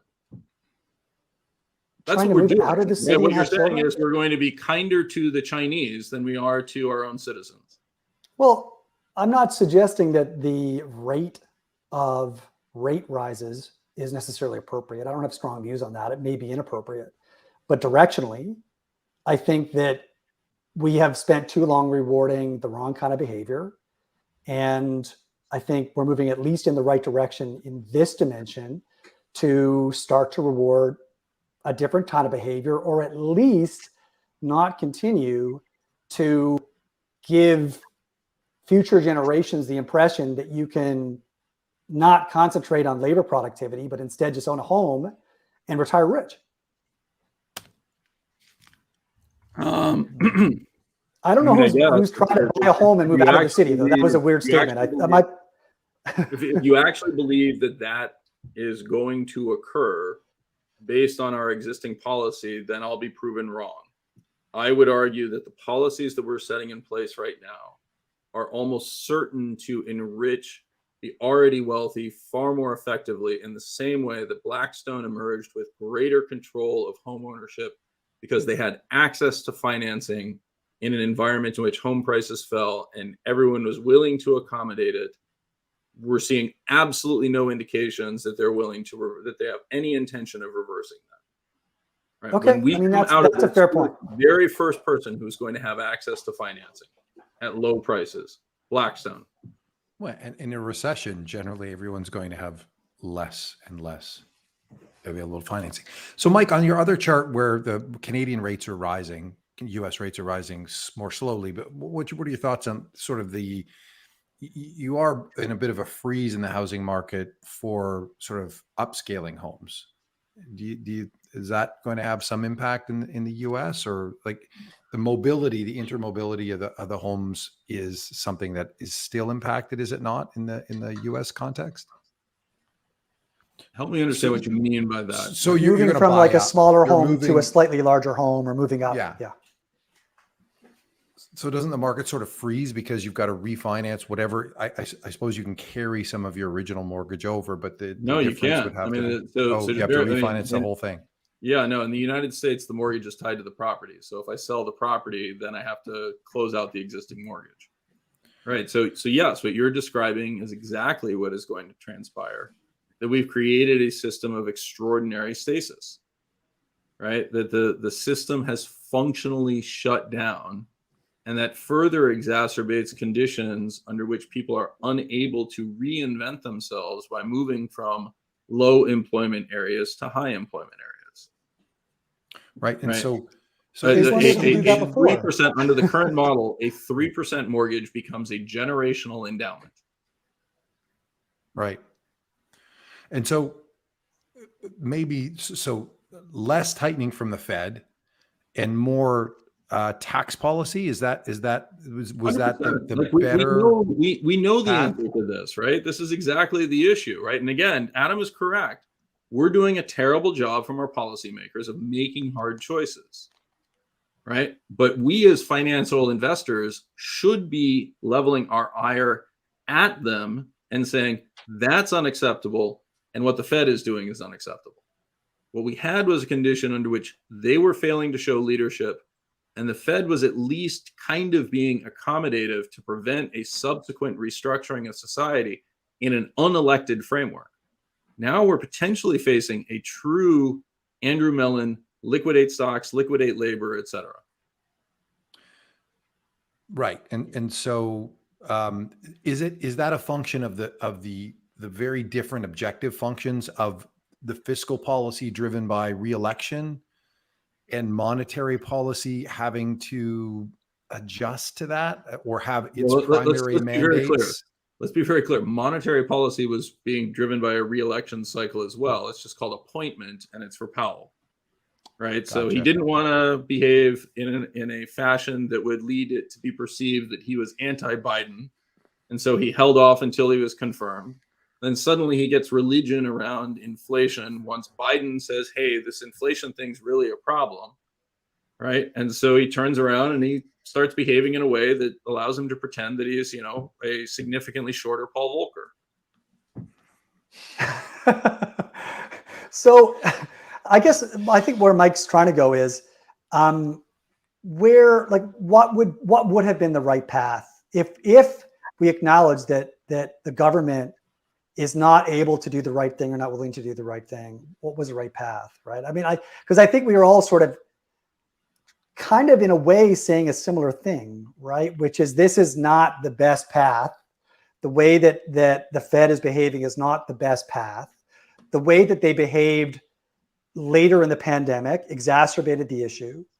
The way that they behaved prior to the pandemic from sort of 2012 on also exacerbated the issue.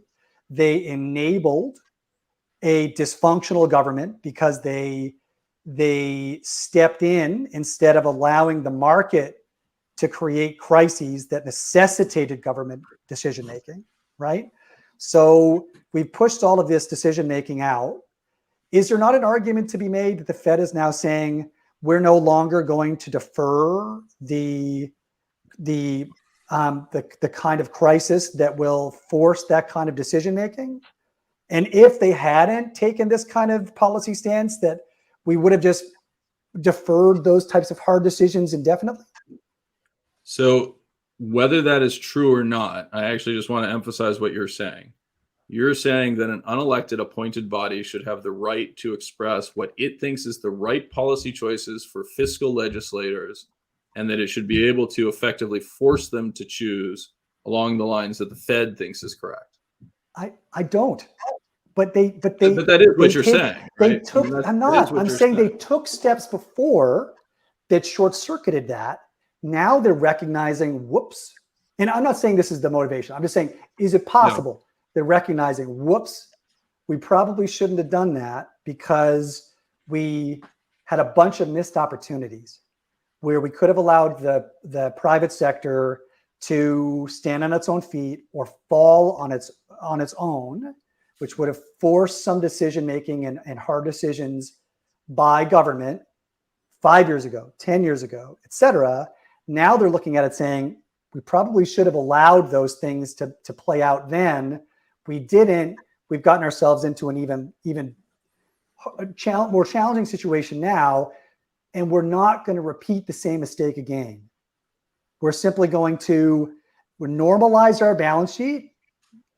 We're going to normalize rates and allow the economy to stand on its own 2 feet and allow the private sector to do what it does, so that we finally have an outcome that necessitates or motivates elected officials to make the decisions that they should have made 5 or 10 years ago if the Fed hadn't intervened then.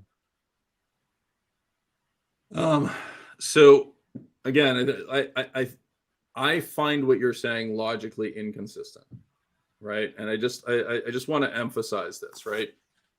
You're saying what I would use a parenting analogy. You're saying to your child, I'm not going to tell you what to study in college, but if you don't study engineering, I'm not paying. Well, you're saying I'm going to take a hard, let me flip that around.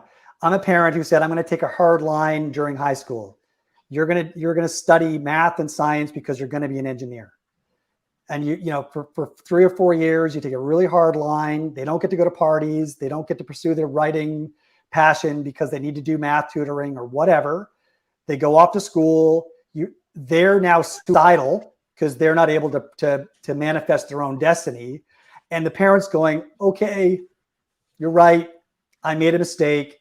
And now I'm going to let you, make your own decisions and learn your own lessons and be your own adult. So again, obviously, given that, and by the way, this is what I did in parenting, right, was try to give as constructive criticism as I can when they're young so that they make better choices on their own. Depending on the kid, that works very well for some, it works very poorly for others. And I will also tell you, for sure, one of the funnier stories, you guys know because you follow me on Twitter, I have a son who's at the U.S. Naval Academy who's he's a serious badass, absolutely fantastic. But when he was 5 years old, he and I are walking through Central Park, and he asked me, Dad, what's it like to be an actor?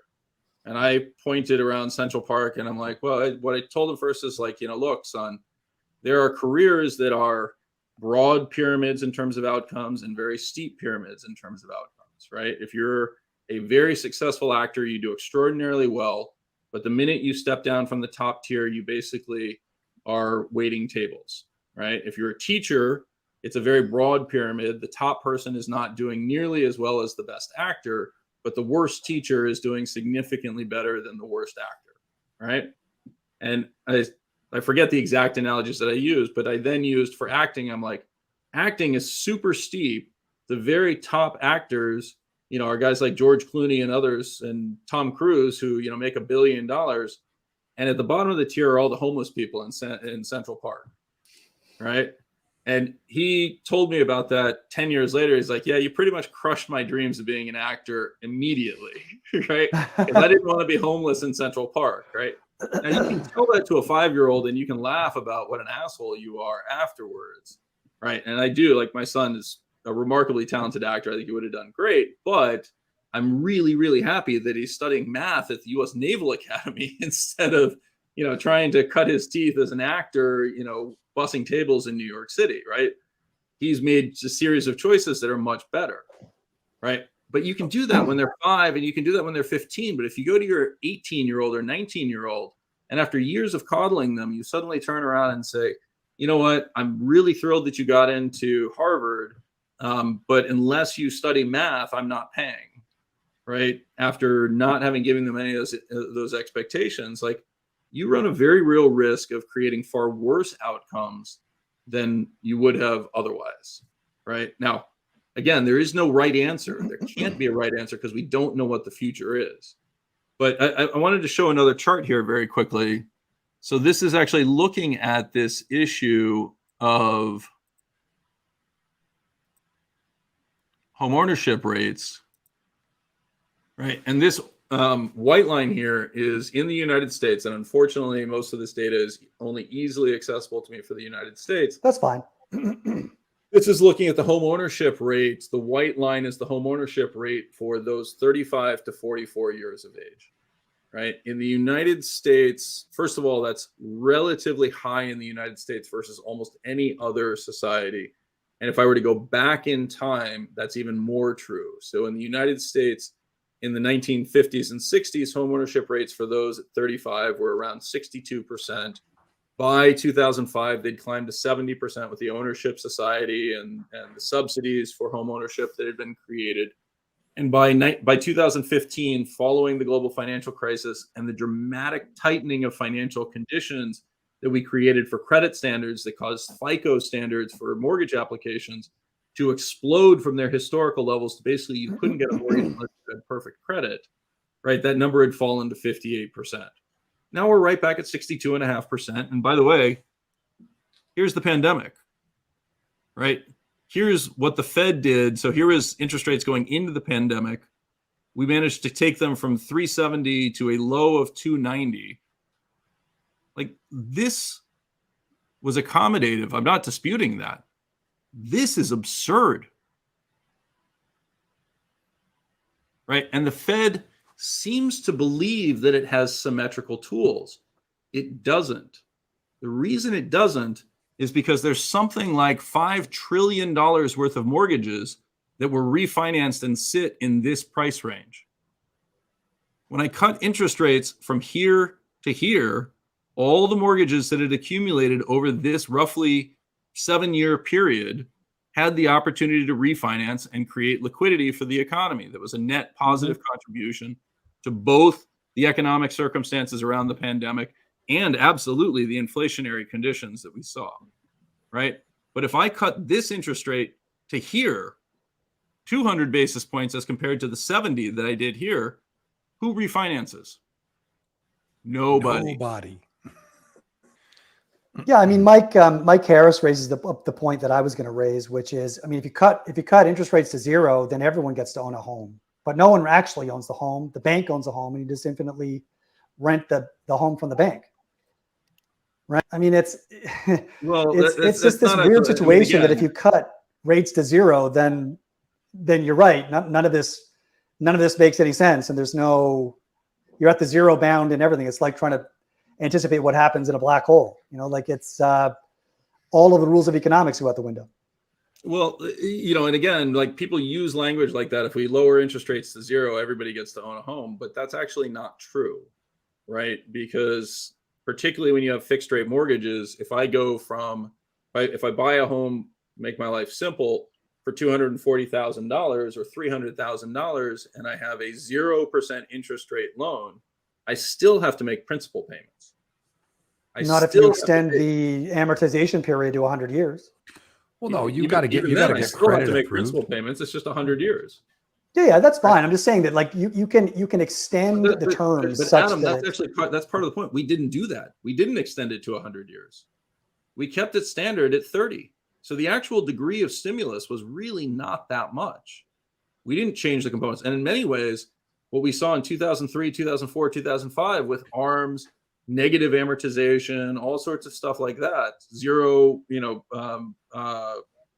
interest only loans, et cetera, right? That was far more accommodative than what we did during the period of the pandemic, right? Like it's just not comparable. And again, I'm not defending the fact that the Fed didn't withdraw that accommodation. I think that Powell, in his venality, wanted to get reelected like every other, elected representative, except he's an appointed one. Right. I expect better in that situation. He has no real motivation. He's worth a couple $100 million. He can behave better. He chose not to. So if he'd started to raise rates in simply May or June of 2021, right? I mean, right. If the Fed does not agree to buy every single mortgage because they're saying, okay, we want to reinterject some credit risk associated with mortgages, then mortgage spreads begin to rise relative to the broad financing rate, and you begin to impact the housing sector, right? That's fine. I get it. That actually makes sense. And I'm not arguing that they shouldn't have done that. I'm actually arguing against the unique incompetence that is manifesting itself in, hey, I want to be just like Paul Volcker when I grow up. Well, one, you can't be 6'7", right? And two, Paul Volcker was a jerk, right? So let's be really simple. Congratulations, you want to be a miniature version, a mini-me version of a jerk. So like, I find this whole thing absurd. Guys, I wonder if we might put a pin on the Richard is very sensible conversation and the central bank bashing just for a moment, because I know that we're coming up on time. We're an hour and 40 minutes in, but I did want to get Mike's thoughts on a little bit of the geopolitical conversation, if we have a few more minutes, because I haven't heard you talk about this in a while, and I know that you follow the arena pretty closely. So I wonder if you might share a few thoughts on what you're seeing currently with China and Taiwan, and what came out of the Party Congress that essentially enshrined Xi for life. And if you might comment a little bit as well on the Russia, Ukraine, and what your thoughts are. Yeah. So, first on Xi and the Party Congress, I think others have hit on this and said it remarkably well. One, terrible that he has effectively, put all of his friends in charge, right? So this is the equivalent of Stalin basically stacking the deck and saying, I'm never walking out of here, right? And that has broadly been the direction that China has chosen to go since 2013.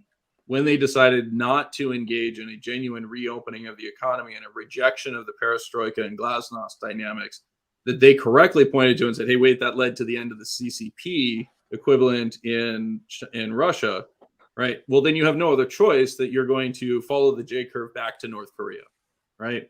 Like you move to Stalinist Russia if you don't go the path of Mikhail Gorbachev. Those are your only two choices. There's only stability at the extremes. So we knew that this was underway. This is simply a reinforcement of that. The second thing that was really important was the appointment of effectively a COVID czar that is not Xi, right? So that was the sign, in my view, and others have articulated this far better, that we were going to see them start to remove some of the restrictions.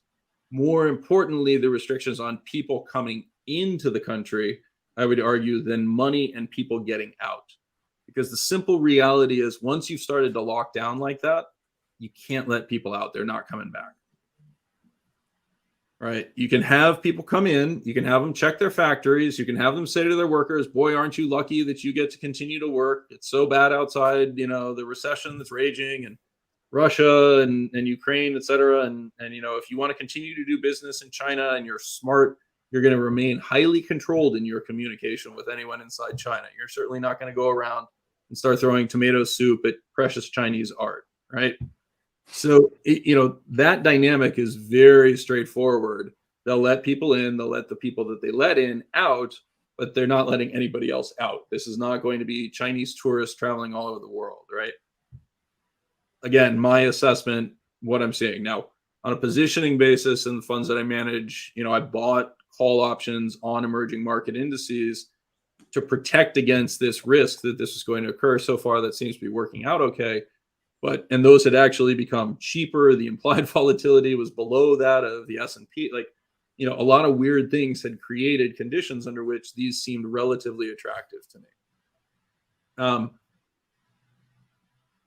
So, I just think that there's going to be a brief period of effectively honeymoon where people say, oh, China's reopening, and that's true. You'll be allowed to go back to China as a foreign investor. You'll be able to go check on your factory. You'll be able to go back and have your phone efficiently bugged, your laptop hacked into, all that sort of fun stuff that we take for granted when you travel to China. And some of that may make it back if you're completely naive about it. But China is not going to reopen in a pre-2013 or pre-2020 framework. It's basically you can come here and do business in the same way that you could go to Austria and transit across the Soviet border and quote unquote do business in Russia, even when it was persona non grata on the world stage. Should we be expecting an acceleration in GDP or in industrial production or consumption in China, though, over the next couple of years? Will that normalize? If anything, I would say it's the opposite, right? You basically have now fully declared that we're going to become a slave state, right? And if you're not able to leave and you're not able to protest and you're not able to say, I don't want to do this, then the whole lie flat thing becomes somewhat, ridiculous. And you start to enter into the Soviet era of we pretend to pay you, you pretend to work sort of stuff. And productivity will fall in China. There'll be an element of, racial homogeneity that exists that allows them to persist for a longer period, perhaps, than you might have had in Russia. But functionally, we've just watched it close down again.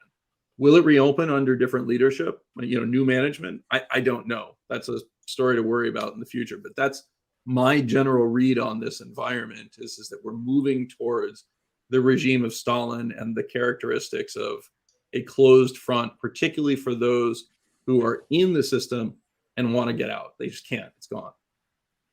So how does that impact the global, the whole globalization, deglobalization dynamic? If you've got China, which we've spent the last 20 years outsourcing to cheap labor and outsourcing environmental externalities, et cetera, to China, and China is going to slowly deindustrialize and or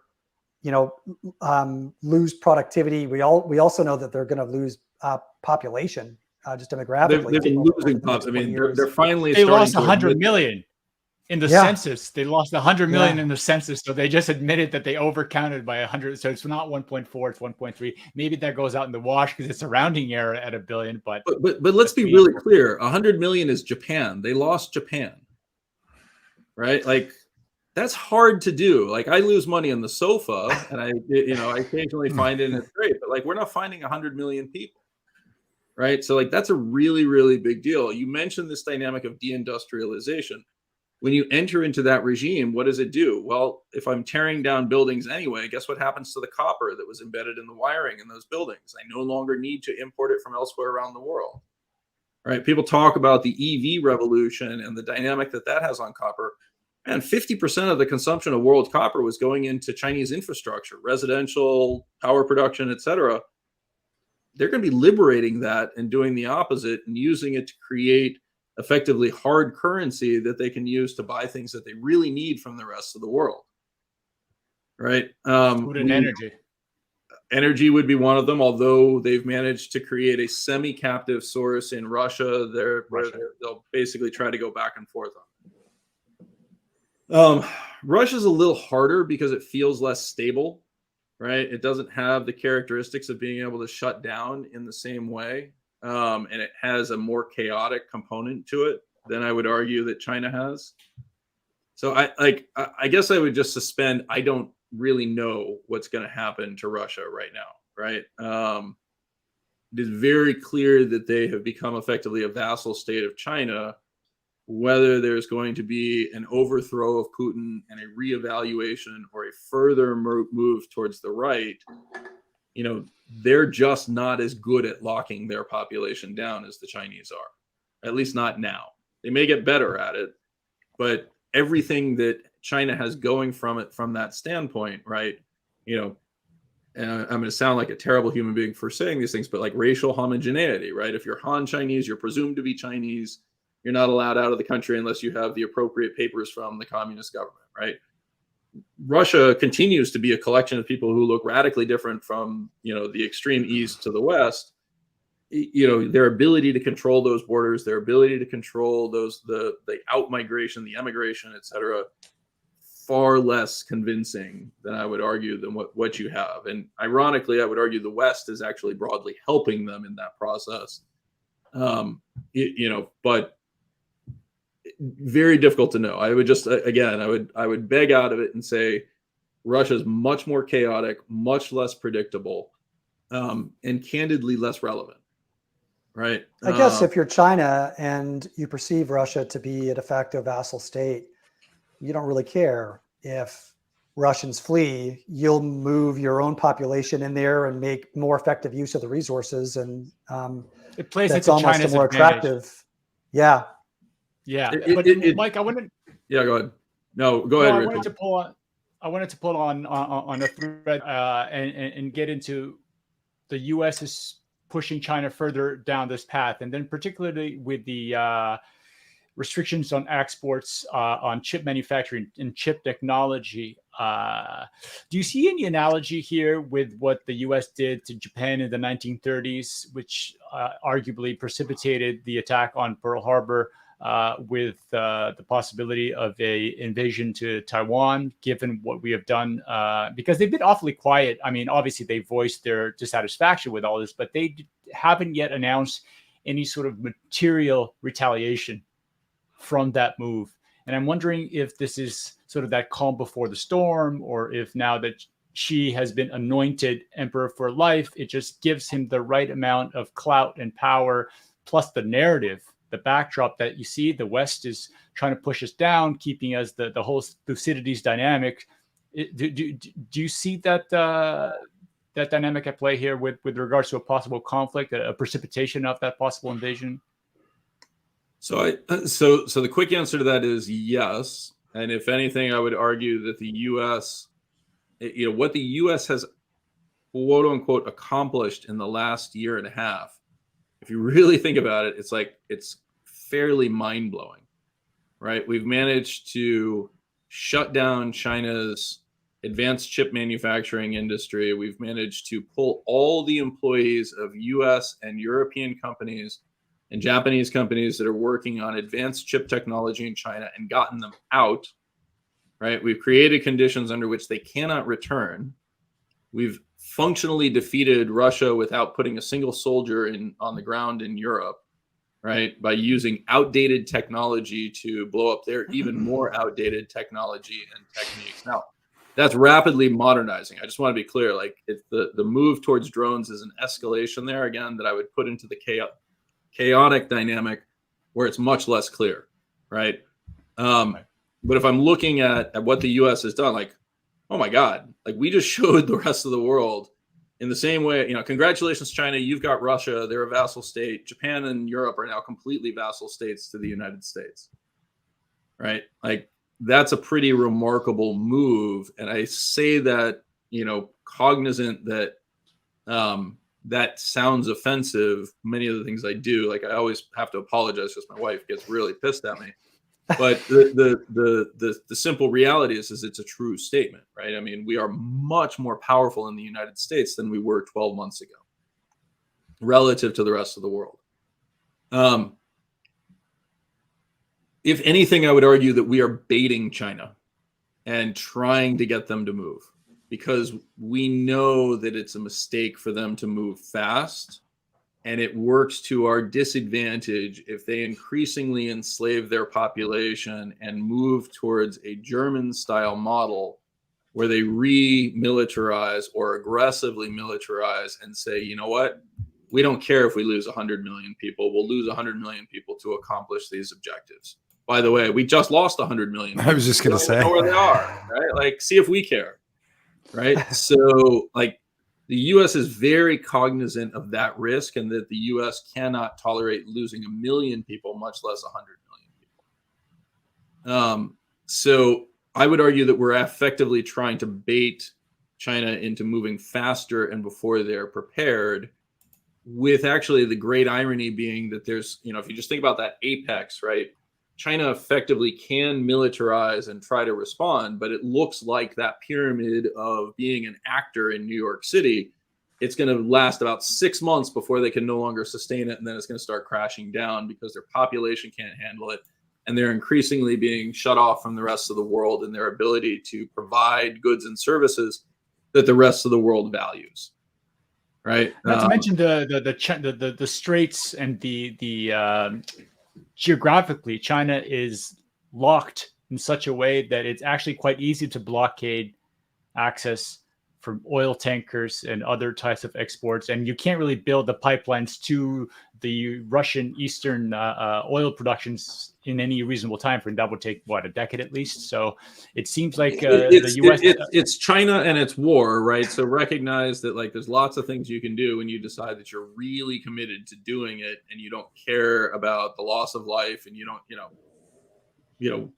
they build. We can accomplish great things with just throw enough death and suffering at it. Yeah, no, and I mean, Mike, unfortunately, that's true, right? I mean, if you really stop worrying about the eider down duck and say, just screw it, just dynamite the whole thing, you're going to clear a lot of land, right? And you can do a lot of stuff. So, I'm not going to go so far as to say they can't actually come up with solutions. Necessity is the mother of invention, both here and there. But the faster we force them to move, we effectively have them in the chess term of Zugzwang, right? Whatever they do is a deterioration of the existing system, the existing position. All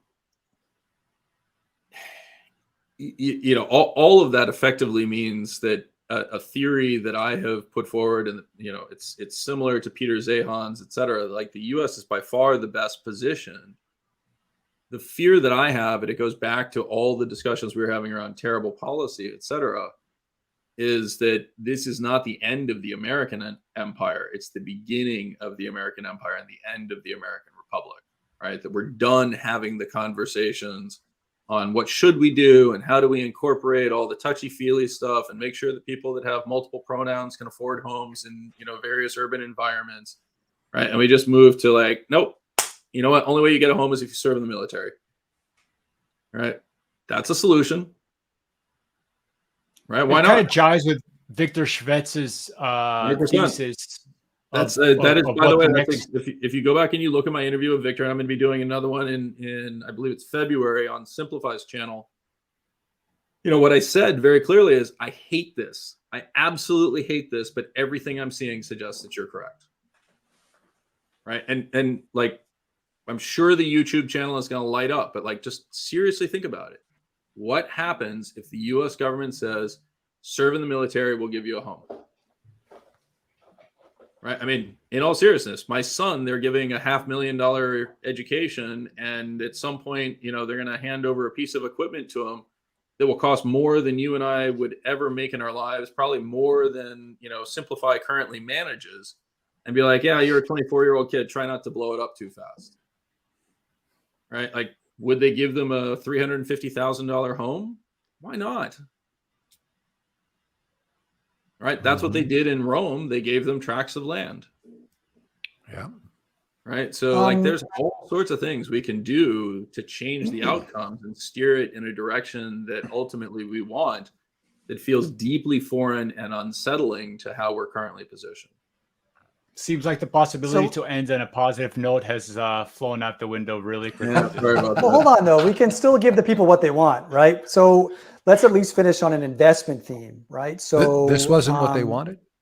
Yeah, I know. I think they probably did, but let's also give them the icing on the cake, right? So, what is the right approach from an investment standpoint here? What's the best way to diversify or hedge the risks that we've been talking about and maximize opportunity in the current environment or over the next 5 or 10 years? Well, I mean, I'm going to leave you with just, the very obvious answer that Bitcoin fixes this. That was a joke. A little joke. Right? That's going to be taken out of context and put all over Dude, Twitter. You're going right? to see that. You're going to see that. I know a couple of podcasters that are going to use that clip. Greeny. Mike. You Totally just gave fine. him. We've turned him. Yeah. Actually, one of the funnier things is, Nick Carter, who basically started my whole adventures in Bitcoin land, has now flipped on Bitcoin and, is inhabiting my DM. And he's like, man, I'm really sorry. I didn't realize what jerks these Bitcoin maximalists were. So it's actually pretty funny. Sweet irony. If that went back in that direction. So look, a lot of people have forwarded me Russell Napier's stuff and have highlighted, this idea that, okay, Russell predicted higher inflation and that this is the direction it's going to go, right? I just want to emphasize that that framework of, financial repression has been broadly in place since roughly 2012 with low interest rate environments. And the confusing part has been low measured inflation, right? Now, people have substituted all sorts of stuff that says, the inflation shows up in asset prices, et cetera. I don't actually think that's the case. I think that's largely a function of the passive dynamic. We've talked about that elsewhere. I don't want to spend any more time on revisiting it. But I broadly would argue that I think what is happening and the path that we're heading down forces us into Russell's world, right? Because if the Federal Reserve can crank interest rates by 500 basis points in a year and take basically 30% of the Russell 3000 and turn it from businesses that are capable of operating to businesses that are incapable of refinancing themselves and continuing to operate in their current structure, there is no investment that can occur without blessing from the emperor, right? Like that's really the conditions that we're setting up for. And so in that framework, I would argue that people want to spend more and more time thinking about what are the priorities of the government. Not do I agree with them or disagree with them, but how can I work alongside in a profiteer framework, enabling the emperor to express more fully his point of view, right? I don't know who that emperor is going to be. It definitely is not Biden. He's a caretaker along the process. I doubt that it's DeSantis, although he has the requisite meanness to him. Right. Are you suggesting the orange man is back? Absolutely not. I think we will actually find that the orange man does not return. I certainly hope that that's the case. The wonderful thing about Nancy Pelosi and Donald Trump and Joe Biden and all of that is that they're mortal and they're going to die. So we don't have to put up with them for that much longer. Right. Boy, they've been tough to kill. Yeah, well, there's been an attempt on Paul Pelosi's life. We've had an attempt on, the various forms of leadership. We've seen Abe killed, right? Like we're seeing the fourth turning type dynamics in action, right? You're seeing that it is no longer unacceptable to think legitimately that I can execute or assassinate the emperor. And I think, unfortunately, we're going to see more of that. Right. So big tech, do you think they're going to be then? I think big tech will ultimately be cowed. I think what you're seeing with Twitter is probably the first signs of that. Right. And also appropriated by the government increasingly, right? For the government's purposes. And there's parts of that that are good, right? And there's parts of that that are bad. I think most of us are deeply uncomfortable with it. But again, that's part of Russell's point. And I would highlight that I don't actually think that Russell correctly diagnosed what transpired up to this point. But I do think that the actions that have taken place from Powell and others has effectively put the nail in the coffin on the idea, to steal from Dan Ox, right? If you're not doing macro, macro is doing you. If you're not doing what the government wants you to do now, man, you have no certainty that you're going to be okay. Okay, we So clearly did how not does a pivot global to ma- optimism. Well, yeah, no, but I'm getting there. Like, how do you position for that, right? I mean, global cap weighted equities still skew pretty heavily to tech. Global issuance weighted bonds. It seems to me that you're invoking a future environment that will be unkind to those weighting schemes or those types of portfolios. How should people diversify? What are some other ways to think about the problem? Again, I'm just going to push it back into the same underlying framework, right? I think broadly that Russell has it correct. We're talking about moving towards a more autocratic system. We're talking about moving towards a system more focused around national security and autarky. That means if you want to invest in Mountain Pass, and or Greenland and have, rare earths produced in the United States or on North American soil in a manner that facilitates the U.S. national security interests, like that probably seems like a pretty reasonable place to be. If you can pull off what, Elon Musk and others have pulled off, which is favorable financing terms from the government that locks in a path of, certainty that is far from clear.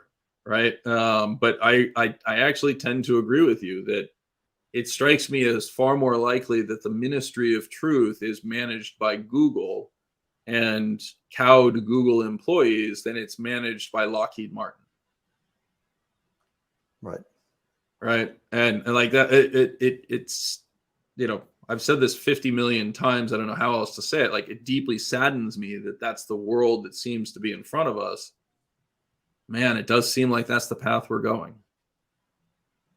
Right. And it's the natural evolution of something that you've heard me talk about everywhere else. Like, in all seriousness, while I'm painting a ugly picture and something that you really don't want to hear, where else are you going to go? You're going to go to Canada?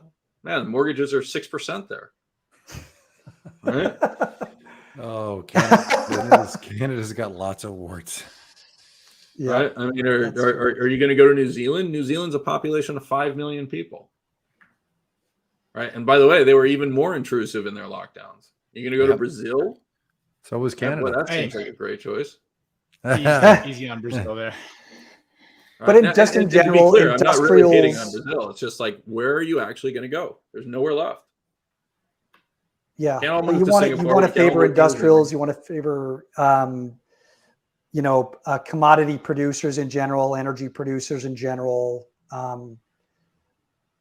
or maybe just broad commodities. Because we keep seeing that governments are unwilling to allow commodity companies to enjoy so-called windfall profits, right? So while the underlying commodities may continue to do well, the companies that will be relied upon to extract them may not see a majority of the profit that would otherwise accrue, right? So there's again not a terrible model, and I would suggest if I look at other places around the world, we're probably further down this path, right? I mean, the nationalization that's occurred in places like Japan, in Europe, et cetera, that is likely to take on much more explicit tones as we move forward.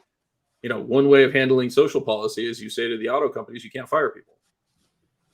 Right? Like, we did that for years and years and years, and we've forgotten how common that was. In the early 1990s, I worked on the restructuring of PepsiCo Spain.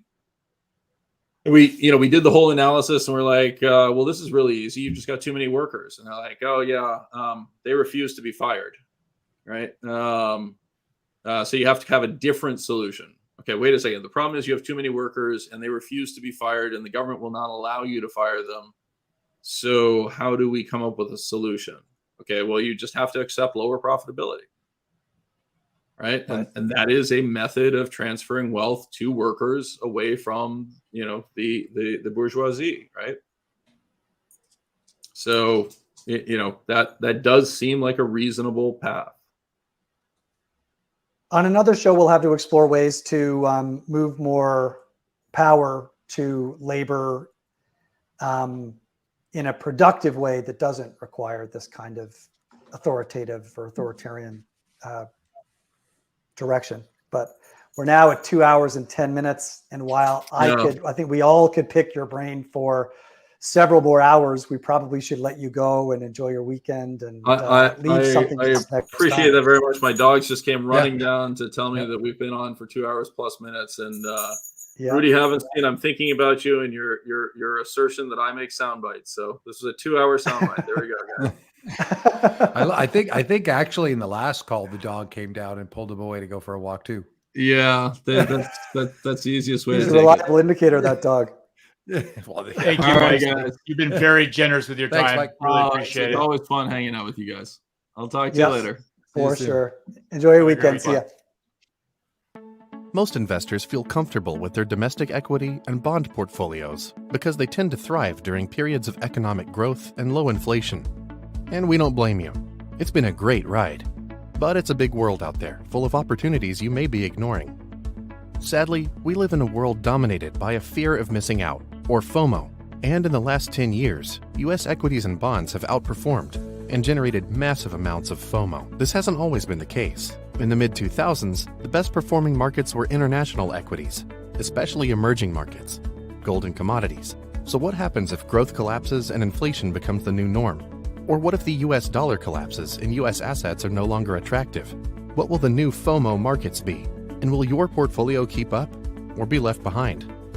Enter Rational Resolve Adaptive Asset Allocation Fund, ticker RDMIX, a strategy that is designed to thrive across different markets and economic regimes. Unlike most traditional strategies that keep allocation static and let volatility happen, adaptive asset allocation applies a proprietary systematic process designed to dynamically transition toward thriving asset classes and eliminate those that are not, all the while aiming for consistent volatility and stable returns.